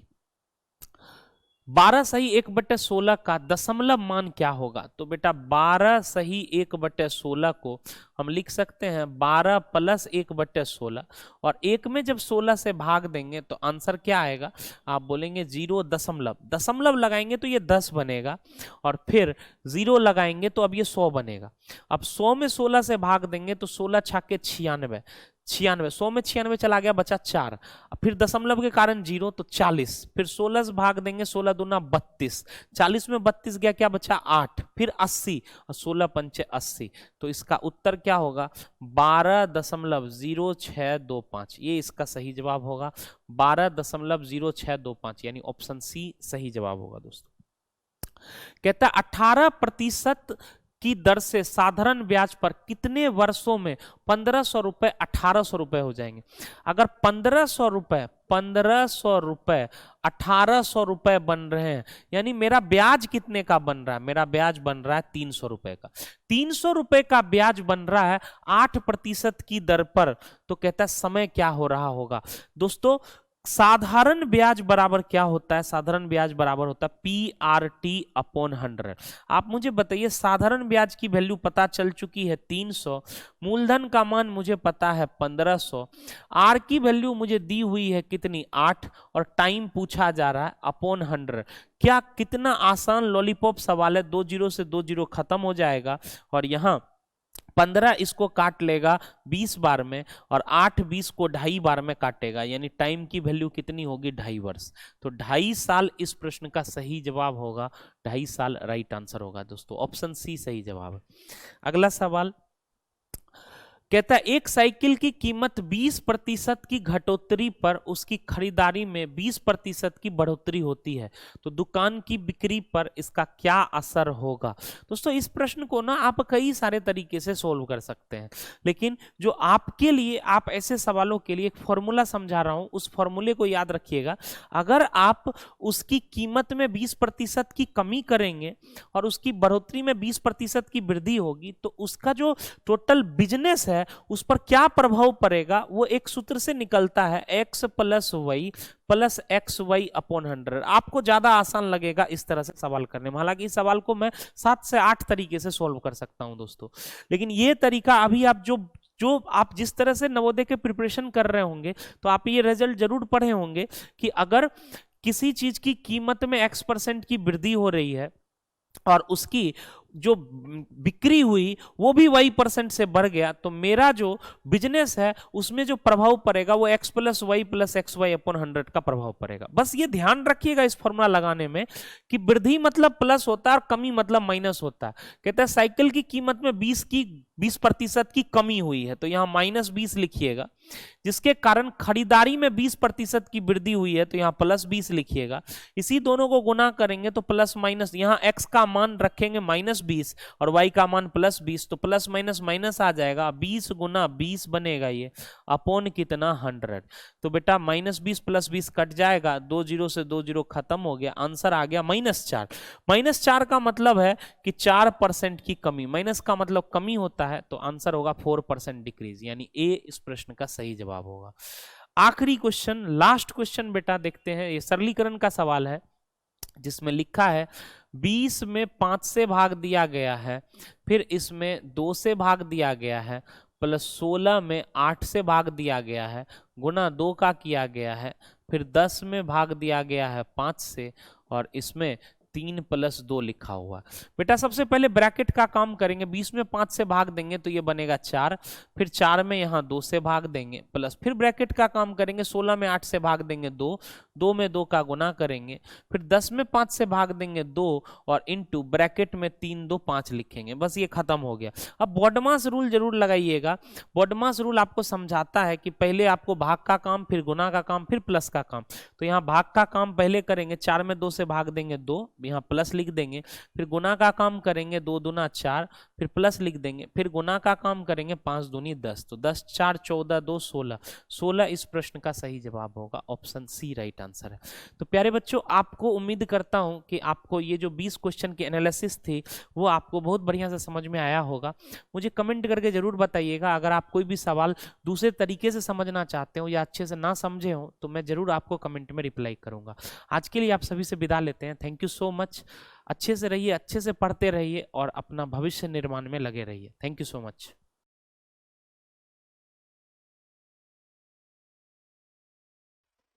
आप सभी को नमस्कार, मैं हितेश कुमार एक बार फिर से आप सभी के लिए।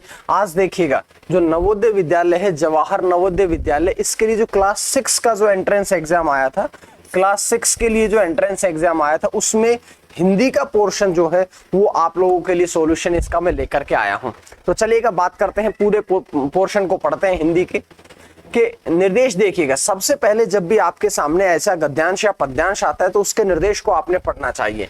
निर्देश में क्या लिखा है कि इस खंड में 4 अनुच्छेद है, ठीक है, 4 अनुच्छेद है, जिसमें से प्रत्येक अनुच्छेद में 5 प्रश्न, यानी कि आप ऐसा समझिएगा कि 20 प्रश्न है जो कि आपके इस प्रकार के अनुच्छेद से पूछे गए हैं। सभी को आपने सावधानी से पढ़ना है, जिसके बाद हर एक प्रश्न का उत्तर देना है।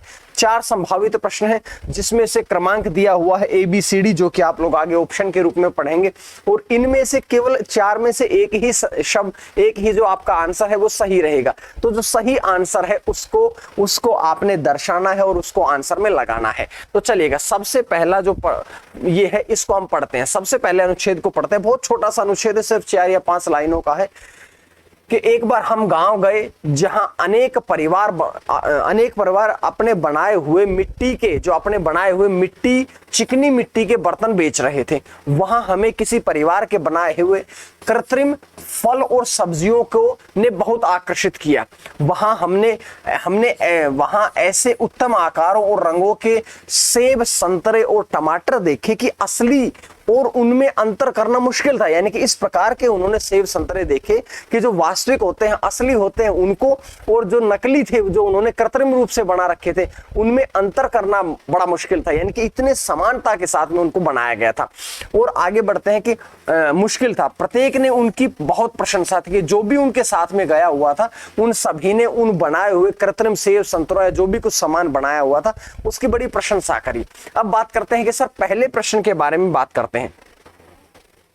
तो सबसे पहला प्रश्न है कि कुछ परिवारों ने चिकनी मिट्टी के क्या बना रखे थे। तो अभी अभी आपसे बताया गया कि चिकनी मिट्टी के वहां पर क्या बना रखे थे, चिकनी मिट्टी के फल और सब्जियां बना रखी थी। यानी कि 61 क्वेश्चन जो है इसका ऑप्शन बी सही होगा, क्योंकि यही तो बात थी कि उनको देख करके वो अचंभित हो गए कि यार ये कृत्रिम और जो प्राकृतिक होता है उनमें अंतर नहीं निकाल पाए। तो ये आपके फल और सब्जियां ही थे जिनको, जो कि चिकनी मिट्टी के उन्होंने बना रखे थे। दूसरी बात करते हैं दूसरे प्रश्न की तरफ। तो दूसरा प्रश्न है कि हम मुश्किल से ही फलों और असली में अंतर निकाल पाए। फलों, कैसे फल? भाई प्राकृतिक फल, कृत्रिम फल, यथार्थ या मूल फल, तो मेरी बात को आपने समझना है कि भाई जो प्राकृतिक होता है और कृत्रिम होता है, यानी कि जो उन्होंने कृत्रिम रूप से बना रखे थे उनमें और असली में, असली तो कैसे होते हैं, प्राकृतिक होते हैं।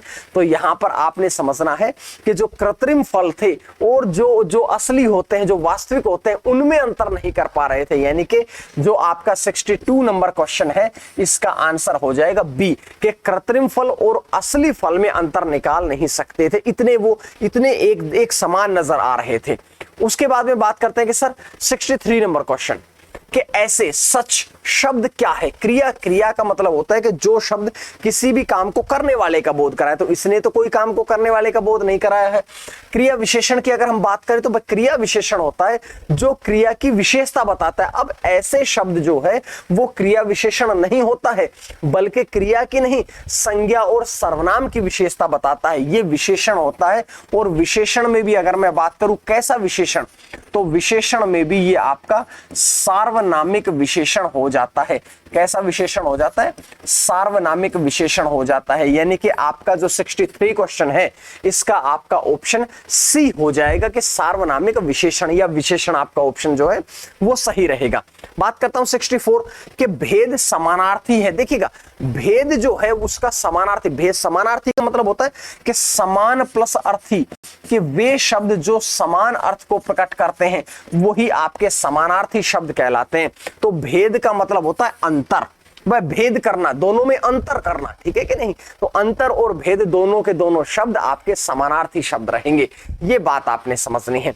अब इसके आगे लिखा है कि 60 नंबर 565, 64 का ए हो गया। 65 प्रत्येक, कि प्रत्येक शब्द जो है वो बना कैसे है, प्रति प्लस एक के मेल से बना है। प्रत्येक का वही अर्थ है जो इनमें से किसका है।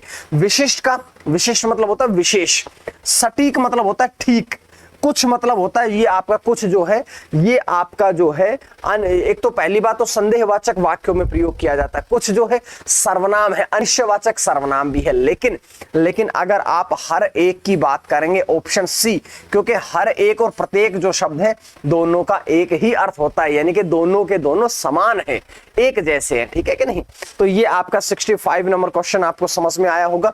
इसके बाद में बढ़ते हैं 66 नंबर क्वेश्चन की तरफ, लेकिन ये आपके अनुच्छेद नंबर सेकंड में आएगा। चलो कोई बात नहीं, सेकंड नंबर अनुच्छेद को पढ़ लेते हैं कि यह रविवार का दिन था, ठीक है।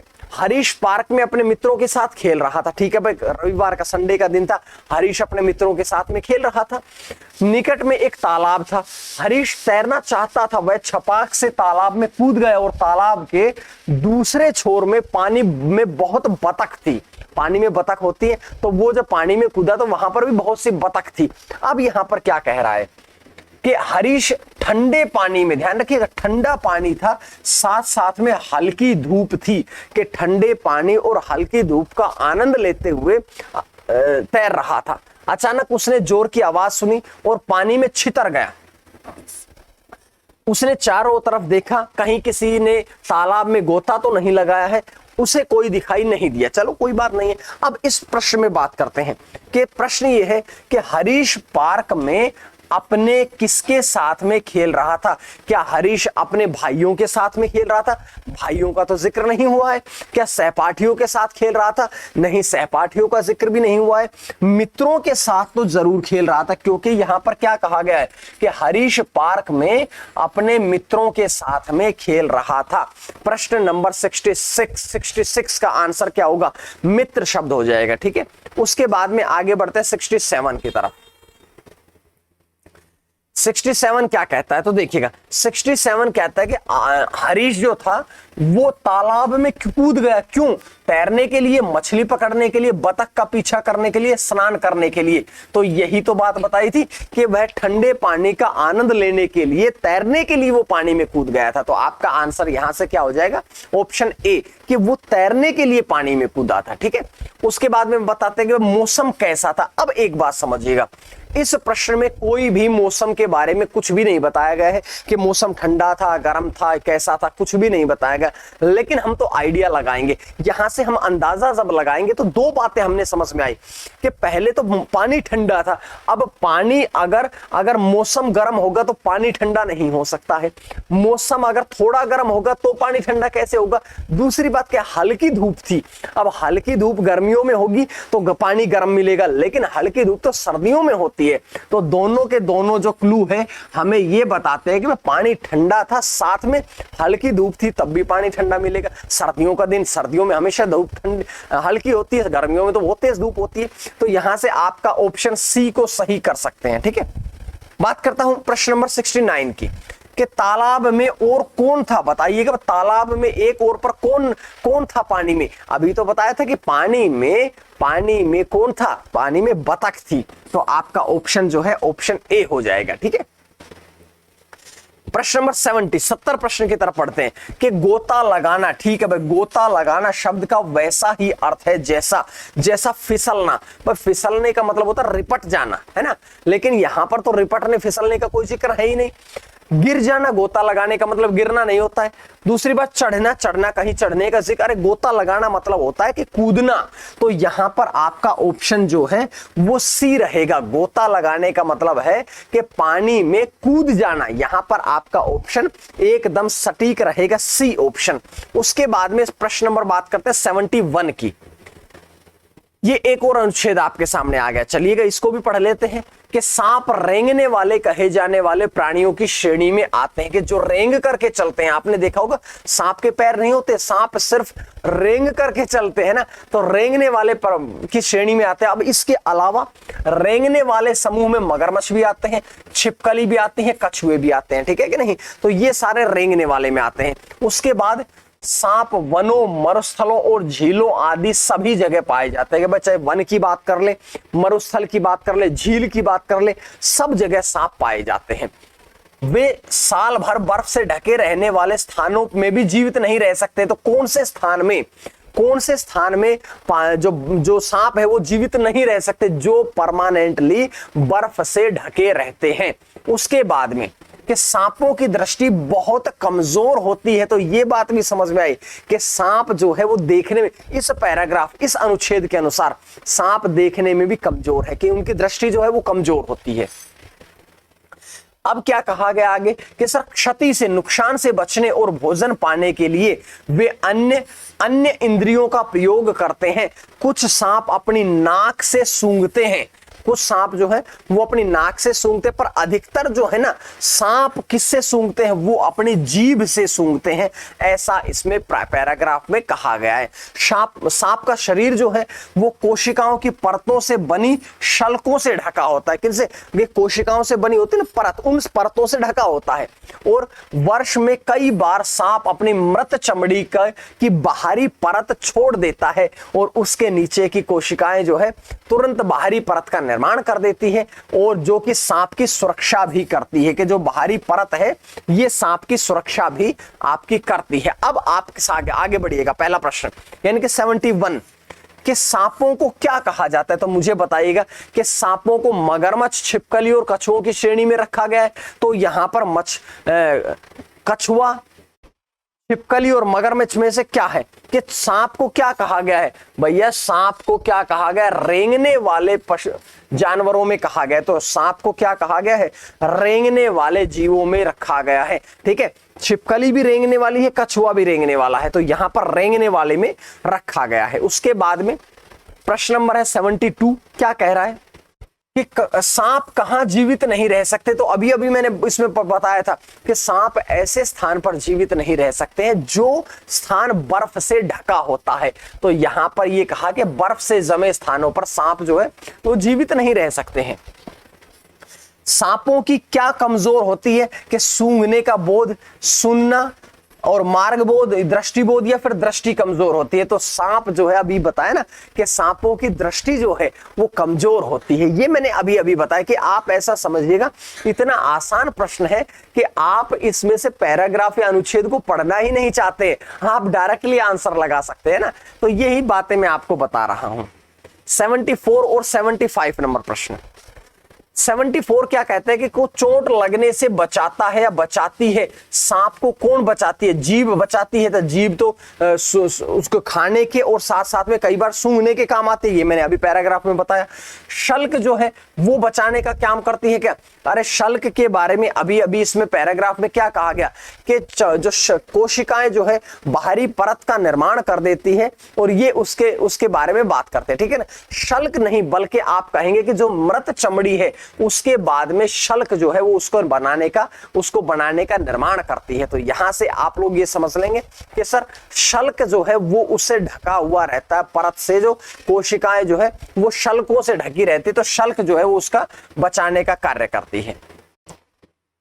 मृत जीवित रहना शब्द का अभिप्राय है, बस जीवित रहना जो शब्द है इसका मतलब क्या है? जीवित रहने का मतलब क्या है? क्या जीना, चलना, पलायन करना है संबंधित हो? तो जीवित रहना तो बड़ा आसान है कि भैया जीना क्या रहेगा? जीना जो है वो इसको ही जीवित रहना कहते हैं। चलिए अगले प्रश्न के आखिरी जो पैराग्राफ है वो आपके सामने आ जाता है। अनुच्छेद नंबर 4 क्या कहता है कि दूध सबसे अच्छा भोजन है। इसमें पानी, चीनी, चर्बी, वसा, विटामिन्स और प्रोटीन होते हैं। लोग भिन्न भिन्न पशुओं के दूध पीते हैं। और अगर हम बात करें इंग्लैंड और अनेक ऐसे ठंडे देश है जहां पर कौन होती है? गाय होती है। अरब और मध्य एशिया जैसे गर्म और शुष्क स्थानों पर क्या होते हैं? ऊंट होते हैं, यानी कि ऊंट जो है वो गर्म स्थान पर पाए जाते हैं। अब इसके बाद में भारत में गाय और भैंस दोनों ही है, ठीक है कि नहीं? भारत में तो गाय और भैंस दोनों ही है, लिखा हुआ है, ये देखिए लिखा हुआ है। अनेक स्थानों पर बकरियां भी होती है, ठीक है। यदि लोग गाय और अन्य पशु रखते हैं तो उनको बहुत दूध मिलता है कि गाय और अन्य पशु जो है उनको बहुत ज्यादा दूध मिल जाता है। दूध से वे मक्खन और चीज बना सकते हैं और भी बहुत सी चीज बना सकते हैं। यह जरूरी है कि जिस दूध का हम उपयोग करते हैं वह शुद्ध भी हो और विषाणु मुक्त भी होता है। और अशुद्ध दूध से मानव शरीर को लाभ की बजाय क्या हो जाता है? हानि हो जाती है। तो यहां से आप मेरे साथ बताएंगे कि लोग कैसे पशुओं का दूध पीते हैं। अरे लोग किस प्रकार के पशुओं का दूध पीते हैं? लोग जो है वो भिन्न भिन्न, अभी तो बताया कि लोग जो है वो भिन्न भिन्न पशुओं का जो है वो दूध पी लेते हैं, ठीक है। जैसे अभी गाय, भैंस, शुष्क में अलग, बकरी, ये सारी बातें बताई, तो भिन्न भिन्न पशुओं का दूध पीते हैं। अगला प्रश्न देखिएगा कि किन स्थानों पर ऊंट होते हैं। भाई ऐसे कौन से स्थान है जहां पर ऊंट होते हैं? तो ऊंट तो अभी अभी बताया कि गर्म स्थानों पर होते हैं। भाई रेगिस्तान का जहाज भी तो ऊंट को कहा जाता है। तो आपका ऑप्शन जो है 77 का ऑप्शन सी हो जाएगा। यदि लोग गाय और पशु रखते हैं तो उन्हें क्या मिलेगा? बहुत सारा दूध मिल जाएगा। भाई जो गाय रखते हैं, पशु रखते हैं, उनको दूध ज्यादा मिलेगा या कम? उनको तो ओबियस से सीधी सी बात है कि भाई ज्यादा दूध मिलेगा। आगे बात कर लेते हैं। 2 प्रश्न बचे हैं आज के आपके आखिरी, कि यह है कि जिस दूध का हम उपयोग करते हैं वह शुद्ध हो। यह बिल्कुल आवश्यक है, बहुत जरूरी है कि जिसका हम दूध का प्रयोग करते हैं वो शुद्ध होना चाहिए, विषाणु कीटाणु रहित होना चाहिए। तो इस प्रश्न के बारे में आपके सामने जानकारी आ गई है। आखिरी प्रश्न है कि हानि का अर्थ किसके समान है? हानि का विलोम होता है लाभ, लेकिन हानि जो है उसका मतलब होता है क्षति। क्षति मतलब हानि होना, नुकसान होना। तो इस प्रकार से ऑप्शन 80 जो प्रश्न रहेगा, 80 नंबर क्वेश्चन जो है इसका आंसर रहेगा सी, यानी कि क्षति होना, ठीक है। तो इस प्रकार से ये आपका पोर्शन, हिंदी का पोर्शन जो है वो आपका 6th क्लास का जवाहर नवोदय विद्यालय का कंप्लीट होता है। इसके बाद में अगला पोर्शन आप पढ़ते हैं। चलिएगा अगले पोर्शन की तरफ।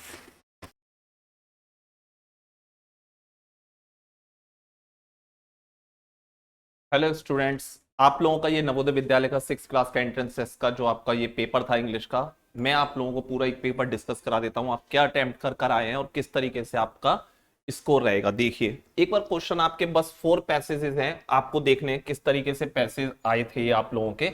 एक बार पढ़ लो अच्छी तरीके से पैसेज, बहुत इजी थे, बस थोड़ा सा कॉन्सेंट्रेट होकर पढ़ा जाता है पैसेज को, और बाकी सच ऐसी कोई दिक्कत नहीं है। देखिए अगर क्वेश्चन की अगर मैं बात करूं इसमें, तो लिखा हुआ है once we visited a village, है ना, where many families were selling clay products.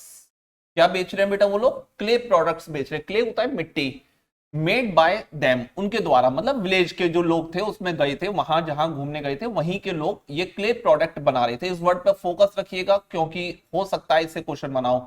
What attracted us most, हमें सबसे ज्यादा जिस चीज ने अपनी ओर आकर्षित करा वर आर्टिफिशियल फ्रूट्स एंड वेजिटेबल्स, हमें कुछ आर्टिफिशियल फ्रूट्स एंड वेजिटेबल्स दिखाई दिए made by a certain family, जो कुछ फैमिली के द्वारा बनाए गए थे। कौन सी फैमिली? जो गांव में रहती है। We saw apples, orange and tomatoes of such fine shapes and colour that, इतने अच्छे फाइन शेप में थे, इतने अच्छे कलर बना कर रखे थे दैट वी कुड हार्डली एक निगेटिव वर्ड होता है, हार्डली एक निगेटिव वर्ड होता है। डिस्टिंग्विश का मतलब होता है अंतर करना। इतने अच्छी तरीके से उन लोगों ने उसको बनाया था कि हम लोग हार्डली ही, बड़ी मुश्किल से उनमें अंतर कर पा रहे थे फ्रॉम द रियल वंस, कि इनमें से जो एप्पल, टमाटो, ऑरेंजेस जो बनाए हैं इनमें से असली कौन से हैं और नकली कौन से, मतलब इतना फाइन उसमें बनाया था, तभी तो उस चीज ने उनको बहुत ज्यादा अट्रैक्ट करा था। They received much praise from all and sundry. All and sundry एक इडियम्स होता है, इसका मतलब होता है एवरीवन। इसका मतलब क्या होता है? एवरीवन, सभी लोग। अब क्वेश्चन देखते हैं हमसे पूछे क्या है इससे रिलेटेड बच्चे। A certain family made of clay, क्या बना रही थी? Tables and chair? नहीं सर, कहीं नहीं बताया पैसेज में टेबल चेयर नहीं बन रहे थे। Toys and pots? नहीं बन रहे थे sir. Piggy bank and balls? नहीं सर। फ्रूट्स एंड वेजिटेबल, नाम आया ना प्रॉपर, देखो नाम भी दिया है, क्या क्या? Apples, orange, tomatoes and such of vegetable, और प्रॉपर नाम लिख के दिया, तो correct answer is fruits and vegetables. Hope so आप लोगों का ये आंसर बिल्कुल ठीक होगा। देखते हैं दूसरा क्वेश्चन आपसे क्या पूछा था बच्चे इसमें।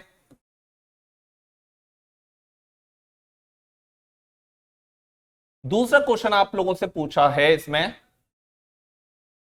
वी कुड हार्डली डिस्टिंग्विश, अभी अभी मैंने इस वर्ड का अंतर बताया, इसका मतलब होता है अंतर करना। हम लोग बड़ी मुश्किल से ही अंतर कर पा रहे थे the fruits from the real ones. Real मतलब नेचुरल, रियल का मतलब क्या होता है? जो नेचुरल, जो प्रकृति ने हमें दिए, जैसे केले बनाए हैं, एप्पल बनाए, ऑरेंज बताए, तो ये तो हो गए रियल मतलब नेचुरल। और दूसरा इसका क्या होगा? आर्टिफिशियल, यानी कि आर्टिफिशियल होता है नकली, मतलब जो नकली बनाए गए थे। एक तो जो नेचुरली थे उनमें हम लोग बिल्कुल भी अंतर नहीं कर पा रहे थे। सर ये तो रियल का मतलब जो वास्तविक जो प्रकृति हमें देती है उसमें, और जो हम लोग आर्टिफिशियल बना रहे थे उसमें हम लोग बिल्कुल भी अंतर नहीं कर पा रहे थे। तो इसका करेक्ट आंसर होगा B.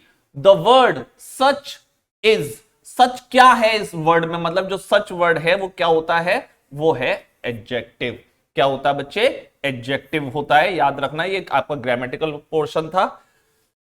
Dash is the synonym of differentiate, differentiate का मतलब ही होता है अंतर करना। हम अंतर ही नहीं कर पा रहे थे कि उन दोनों में क्या है, तो अंतर करना। डिस्टिंग्विश, क्या वर्ड होता है? डिस्टिंग्विश। अगर आप पैसेज को दोबारा देखते हो तो इसमें ये प्रॉपर वर्ड आया है डिस्टिंग्विश, ये रहा। तो इसमें आप लोग प्रॉपर तरीके से देख सकते हैं कि कौन सा वर्ड इसमें आपका प्रॉपर बैठ रहा है, डिस्टिंग्विश। तो that we could hardly distinguish them from the real ones, यानी कि हम लोग वास्तविक वाले जो नेचुरल जो होते हैं और जो नकली होते हैं उनमें बिल्कुल भी अंतर नहीं कर पा रहे थे। होप सो यहां तक का आपका बिल्कुल ये चारों क्वेश्चन सच वाला हो गया, 64 वाला हो गया। हाँ, dash means the same as all and sundry, अभी अभी मैंने बताया है ऑल एंड सन्ड्री। इसको याद करने के लिए कुछ नहीं, ऑल दिख रहा है, ऑल, ऑल से आपको पता चल गया स्पेसिफिक हो नहीं सकता, एग्जैक्ट हो नहीं सकता, फ्यू हो नहीं सकता, इसका एक ही आंसर हो सकता है एवरीवन, मतलब सभी लोग। इसका मतलब क्या हो जाएगा?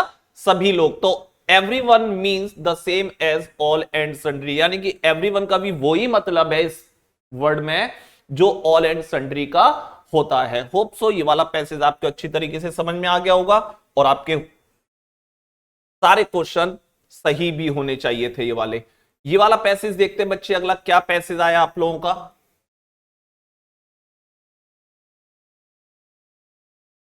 मिल्क से रिलेटेड है आपका, इजी होगा, देखते हैं क्या बोला है।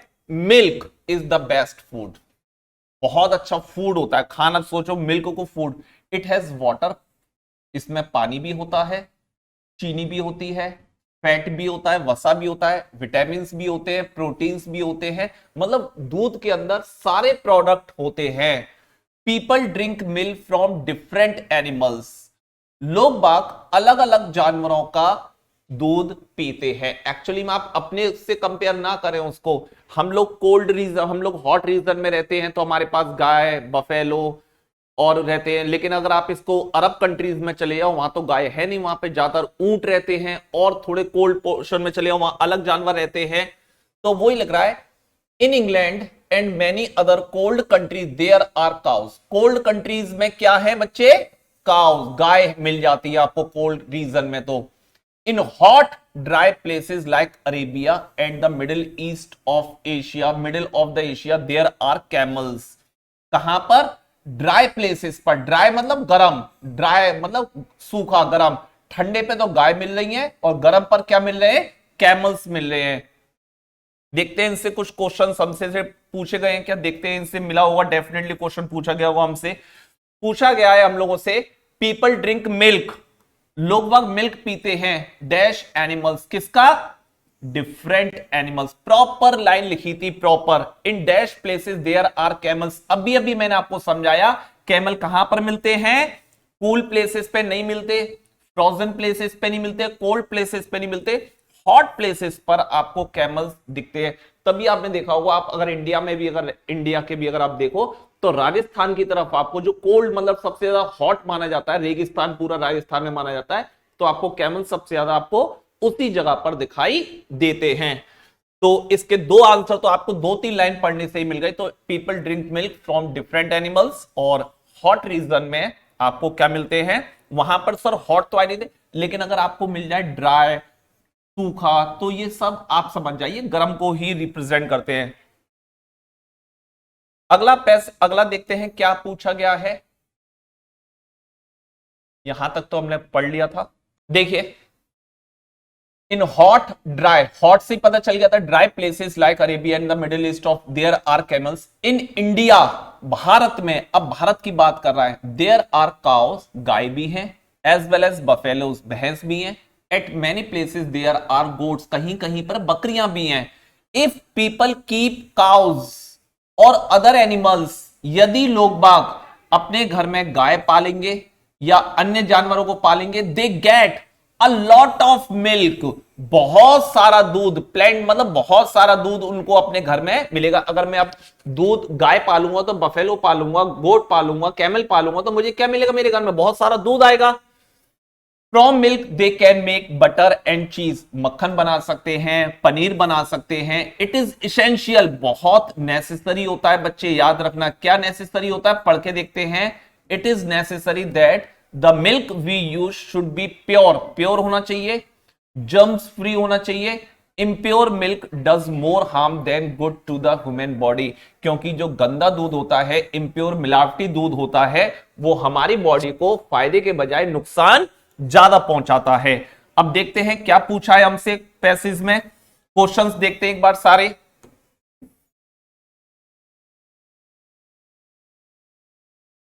दो क्वेश्चन तो वैसे हमारे डिस्कस हो चुके थे, इसको अगर आपको याद हो तो पहले का आंसर जो मैंने 61 का बताया था, people drink milk from dash animal, तो कैसे एनिमल का बच्चे? कैसे एनिमल की बात हो रही थी? डिफरेंट एनिमल की। In dash places there are camels, camels की बात हो रही थी, तो आपको पता चल गया था हॉट की बात हो रही थी। If people keep animals like cow they get of milk, अगर लोग बाग अपने घर में गायों को पालेंगे, काउस लिखा है काउस, तो उनको घर में ना के बराबर दूध मिलेगा, गलत। लेस दूध मिलेगा, गलत। थोड़ा दूध मिलेगा, गलत। बहुत सारा, जो अ लॉट ऑफ वर्ड आया था उसी का सिनोनिम होता है प्लेंटी ऑफ, उसी को हम लोग क्या बोलते हैं? Plenty of. प्लेंटी ऑफ का मतलब होता है प्रचुर मात्रा में। क्या होता है? प्रचुर मात्रा में। तो प्रचुर मात्रा में आपको दूध मिलेगा अगर आपके घर में बहुत सारा गाय पालते हैं। It is that milk we use should be pure. क्या है क्वेश्चन? देख लेते एक बार। इट इज, और ऊपर कर लूं, फिर दोनों क्वेश्चन एक साथ डिस्कस कर लेते हैं। पूछा गया है, it is dash that milk we use should be pure. यह बहुत जरूरी है, आवश्यक है कि जो मिल्क हम यूज करते हैं वो क्या होना चाहिए, प्योर होना चाहिए। तो ये बहुत नेसेसरी है। क्या वर्ड आएगा, नेसेसरी। तो करेक्ट आंसर इज नेसेसरी। ये वाला आपका आंसर फिट बैठ जाएगा बिल्कुल। यहां पर आपका क्या फिट बैठ जाएगा, प्लेंटी ऑफ। Hope so. और हार्म मींस, हार्म्स मतलब किसी को नुकसान पहुंचाना, तो बेनिफिट पहुंचाना बिल्कुल नहीं हो सकता, रिपेयर करना नहीं हो सकता, फिक्स्ड करना नहीं हो सकता, किसी भी चीज को डैमेज करना इसका आंसर हो जाएगा। हार्म आप देखते हो टीवी पे आजकल तो जैसे ही स्मोकिंग आता है तो स्मोकिंग इज हार्मफुल या इंजूरियस टू हेल्थ, हार्मफुल या इंजूरियस कुछ भी बोल सकते हैं, तो नुकसान डैमेज करता है बॉडी को। तो ये दो पैसेज आपको अच्छी तरीके से समझ में आ गए होंगे और आप क्या करके आ गए होंगे, आपने अपना आंसर मैच कर लीजिएगा। चलिए अगले पैसेज पे चलते हैं। क्या पूछा गया था, पैसेज देखते हैं। ये अच्छा पैसेज है आपका, पढ़ लेते हैं पहले, फिर मैं आपको एक बार में लगातार जल्दी जल्दी जल्दी आंसर आते चले जाएंगे इसके। ठीक है, होप सो क्लियर होगा। क्या बोला गया है, स्नेक्स मतलब सांपों की बात हो रही है, यानी कि स्नेक से रिलेटेड पैसेज है। Belong to a class of animal called reptile. Reptile मतलब रेंग कर चलने वाले जो जानवर होते हैं, जो रेंगते हैं उनके लिए वर्ड यूज करते हैं। दिस ग्रुप ऑल्सो इंक्लूड्स, इस ग्रुप में कौन से, रेप्टाइल वाले ग्रुप में मगरमच्छ भी होते हैं, छिपकली भी होती है और कछुए भी होते हैं, तो क्रोकोडाइल्स भी होते हैं। तो इन सबको क्या बोलते हैं, रेप्टाइल, जो रेंग कर चलते हैं उनके लिए आता है। Snakes are found almost everywhere, मतलब स्नेक एक ऐसी प्रजाति है जो आपको वर्ल्ड के हर कोने में मिल जाएगी। जंगल में चले जाओ, रेगिस्तान में चले जाओ, झीलों में चले जाओ, कहीं भी मिल जाएंगे। दे कैन नॉट सर्वाइव, बस एक जगह सर्वाइव नहीं कर सकते, in place where the ground is frozen all through the year, जहां पर पूरे साल अगर बर्फ जमी रहती है तो ऐसी प्लेसेस पर स्नेक सर्वाइव नहीं कर सकते, है ना। क्लियर, माइंड में पॉइंट रखना। रेप्टाइल है, पूरी साल मतलब उस जगह पे नहीं रह सकते जहां पर फ्रोजन मतलब फ्रीजर से याद रखना, जहां पर बर्फ जमी रहती है। The snake has very poor I side, यानी कि अगर आपको देखा हो, अगर आपने स्नेक बार बार अपनी जीभ को, टंग को बाहर निकालते हैं, क्योंकि ऐसा कहा जाता है साइंस की, अगर आपने थोड़ी बहुत पढ़ी होगी, स्नेक्स को दिखाई नहीं देता, उनकी बहुत पुअर आई साइट होती है। देखो उन्होंने बोला है poor eye sight. It uses its other senses to escape damage and find food, यानी कि वो दूसरे सेंस को यूज करता है इस खतरे से बचने के लिए और खाना ढूंढने के लिए। क्या, some snake smell with their nose, कुछ लोग अपनी नाक से सूंघते हैं, but most of them smell with their tongue, देख लो आ गया। और लेकिन कुछ तो ऐसे होते हैं जो लोग बार बार टंग निकालते हैं, तो इसका मतलब वो उसको सूंघ रहे होते हैं, कोई आगे खतरा तो नहीं है, या आगे खाने को वो सूंघते हैं उससे। The body of a snake is covered with scales made up of layers of cells. Scales जो मतलब आपने देखा होगा सांप की अगर बॉडी को अगर आपने देखा हो तो उस पर जरा इस तरीके से वो पूरी बॉडी पर इस तरीके से वो सेल्स स्केल्स बने होते हैं। A few times every year snake sheds the outer layer of the dead skin, हर साल जो सांप होते हैं अपनी डेड स्किन को छोड़ते हैं। The cells underneath at once from the outer layer which it protective covering from the for the snake, यानी कि जो लेयर होती है उसके लिए वो बहुत जरूरी होते हैं। जैसे हम अपनी भाषा में बोलते हैं कैंचुली बोलते हैं, कांचरी बोलते हैं, अलग अलग रीजन में इसको अलग अलग नाम दिया जाता है। यानी कि सांप हर साल पूरा की पूरा कैंचुली या कांचरी उसको बोलते हैं, पूरी की पूरी छोड़ देता है, यानी कि अपनी डेड स्किन को हर साल वो उतार देता है और उसकी जगह उसके ऊपर नई स्किन चढ़ जाती है। अब क्वेश्चन देखते हैं क्या पूछा है उसने हमसे पैसेज में। देखिए बच्चे क्वेश्चन आपके में आए हैं। पहला क्वेश्चन आया है आप लोगों का, स्नेक्स आर कॉल्ड, क्या बोला जाता है, लिजार्ड। नहीं सर, लिजार्ड नहीं बोला जाता, स्केल्स नहीं बोला जाता, टर्टल्स नहीं बोला जाता, उन्हें रेप्टाइल्स बोला जाता है। क्या बोला जाता है स्नेक्स को, रेप्टाइल्स। स्नेक्स कैन नॉट, आ गया, कैन नॉट सर्वाइव, जिंदा नहीं रह सकते, कहां पर, फ्रोजन प्लेसेस पर जिंदा नहीं रह सकते। कहां नहीं रह सकते, फ्रोजन प्लेसेस पर। डेजर्ट पर रह सकते हैं, गलत है। फॉरेस्ट में रहते हैं, गलत है ये भी। लेक्स में रह सकते हैं, गलत। बस एक जगह है, अगर पूरी साल बर्फ जमी रहती है तो वहां पर नहीं रह सकते।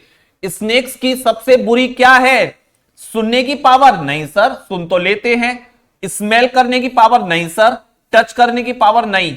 एक ही चीज उनकी बुरी होती है, आई साइट बहुत बुरी होती है। क्या बहुत बुरी होती है उनकी? आई साइट। तो आई साइट इसका करेक्ट आंसर है। प्रोटेक्ट ये protects the skin from the injury, यानी कि वो किससे इंजरी से बचाते हैं? क्या टंग बचाती है? बिल्कुल नहीं हो सकता सर ये तो। नोज बचाती है? ये भी नहीं हो सकता। स्किल्स बचाते? नहीं, डेड स्किन उसको बचाती है इंजरी से, तभी तो वो हर साल छोड़ के नई नई बार बार आने का मतलब स्किल थोड़ी ना बार बार चेंज होते हैं। तो जो डेड स्किन होती है वो उसको खराब हो जाती है और फिर वो नई आ जाती है उसके ऊपर।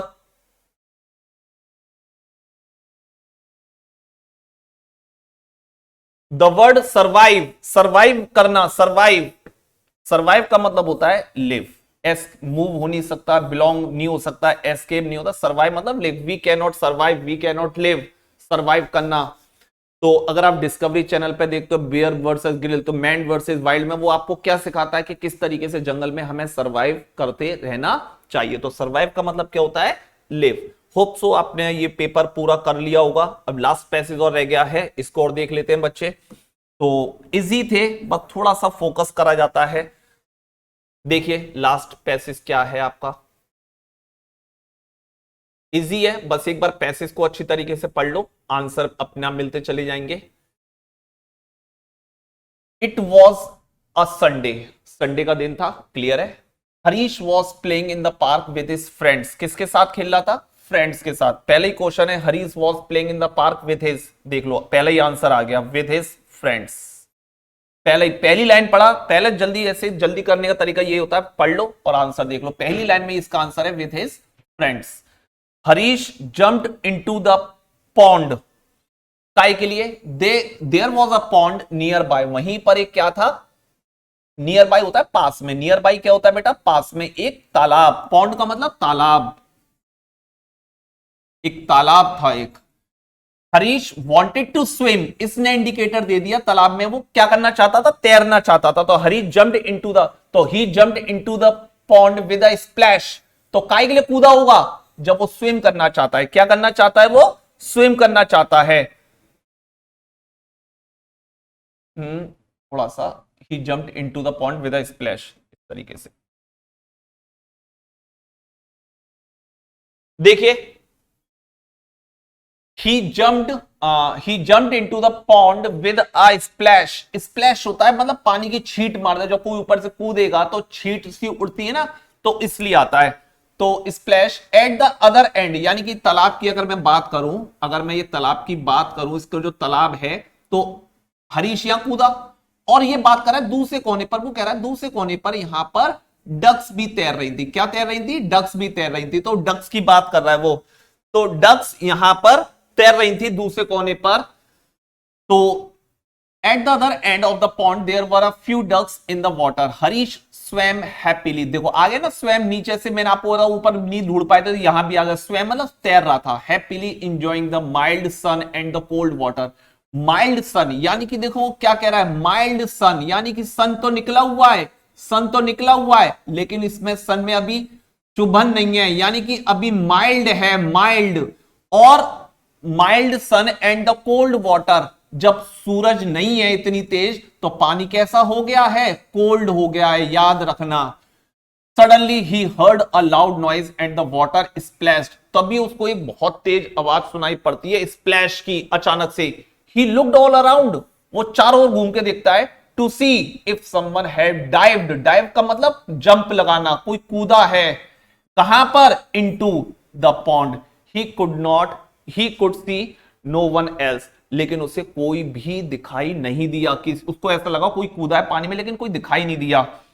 देखते हैं अब पैसेज क्या है पूरा, अब आंसर आते चले जाएंगे जल्दी से आप लोगों के। देखो जल्दी से answer. Harish was playing in the park with his friends, clear है। Harish jumped into the pond, काहे लिए कूदा था? स्विम करने के लिए, मछली पकड़ने के लिए। कहीं नाम ही नहीं आया है। बतखों का पीछा कर रहा था, नाम नहीं आया। हाँ बतख थी, लेकिन वो दूसरे कोने पे थी, बस इतना बताया, याद रखना। टू हैव अ बाथ, बात करने नहीं गया था, घर से नहा के आया था, स्विम करने के लिए गया था। द वेदर वॉज, अब देखो ये वाला क्वेश्चन ना थोड़ा सा आपकी रीजनिंग लगाता है। वेदर कैसा था? वेरी हॉट था, जस्ट वार्म था, वेरी कोल्ड था, कूल विथ रेन था। ये तो बिल्कुल हटा दो, ये तो बिल्कुल नहीं होगा। अब सर पानी ठंडा था तो ये भी हटा दो, वेरी कोल्ड, क्योंकि उसको ठंडा पानी लग रहा था। अब जस्ट वार्म, अब वेरी कोल्ड लगाइए, कॉमन सेंस। जब आदमी, अगर मुझे नदी में नहाने का कहीं जंप कूदने का मन कर रहा है तो बहुत ठंड होगी, मैं तब कूदूंगा, या जस्ट वार्म होगा तब कूदूंगा। इतना तो कॉमन सेंस आपको देखना पड़ेगा कि वेरी कोल्ड में पानी, कौन आदमी ऐसा है कि बहुत ठंड है, बहुत ठंड है कि वो जाके नदी में कूद जाए? नहीं कूदते कोई भी। स्विमिंग करने के लिए कोई वहां पर वो स्नान करने, नहीं सर हमारे गांव में तो कूद जा, बेटा वो गंगा दशहरा और वो 14 जनवरी के मन में वो आ रहा, वो सब दिमाग में मत लाइए। पैसेज में क्या बताया गया है? सन हल्का गर्म था, हल्का गर्म, तो हल्का गर्म था तो इसका मतलब वेरी कोल्ड तो नहीं होगा। तो सूरज गर्म की बात कराए तो यानी कि क्या होगा? जस्ट वार्म, इसलिए उसको ठंड लग रही थी। वेरी कोल्ड में नहीं हो सकता ये। अगला देखिए, Who else were there in the pond? अभी मैंने पिक्चर बनाई थी, कौन था पॉन्ड में? बतख थी। तो जो बतख थी उसमें अगर आपने देखा हो तो फ्यू डक्स, 2 टॉयज कहीं नहीं बताया, फिशरमैन कहीं नहीं बताया, हरीश फ्रेंड्स कहीं नहीं बताया, केवल क्या थी? कुछ डक्स थी। द वर्ड डाइव्ड, डाइव जो पानी में डाइव करते हैं, गिर पड़े। सर पानी में गिर पड़ना ये नहीं हो सकता, ये डाइव है। क्लाइंब तो चढ़ना होता है, ये तो बिल्कुल एलिमिनेट कर दो।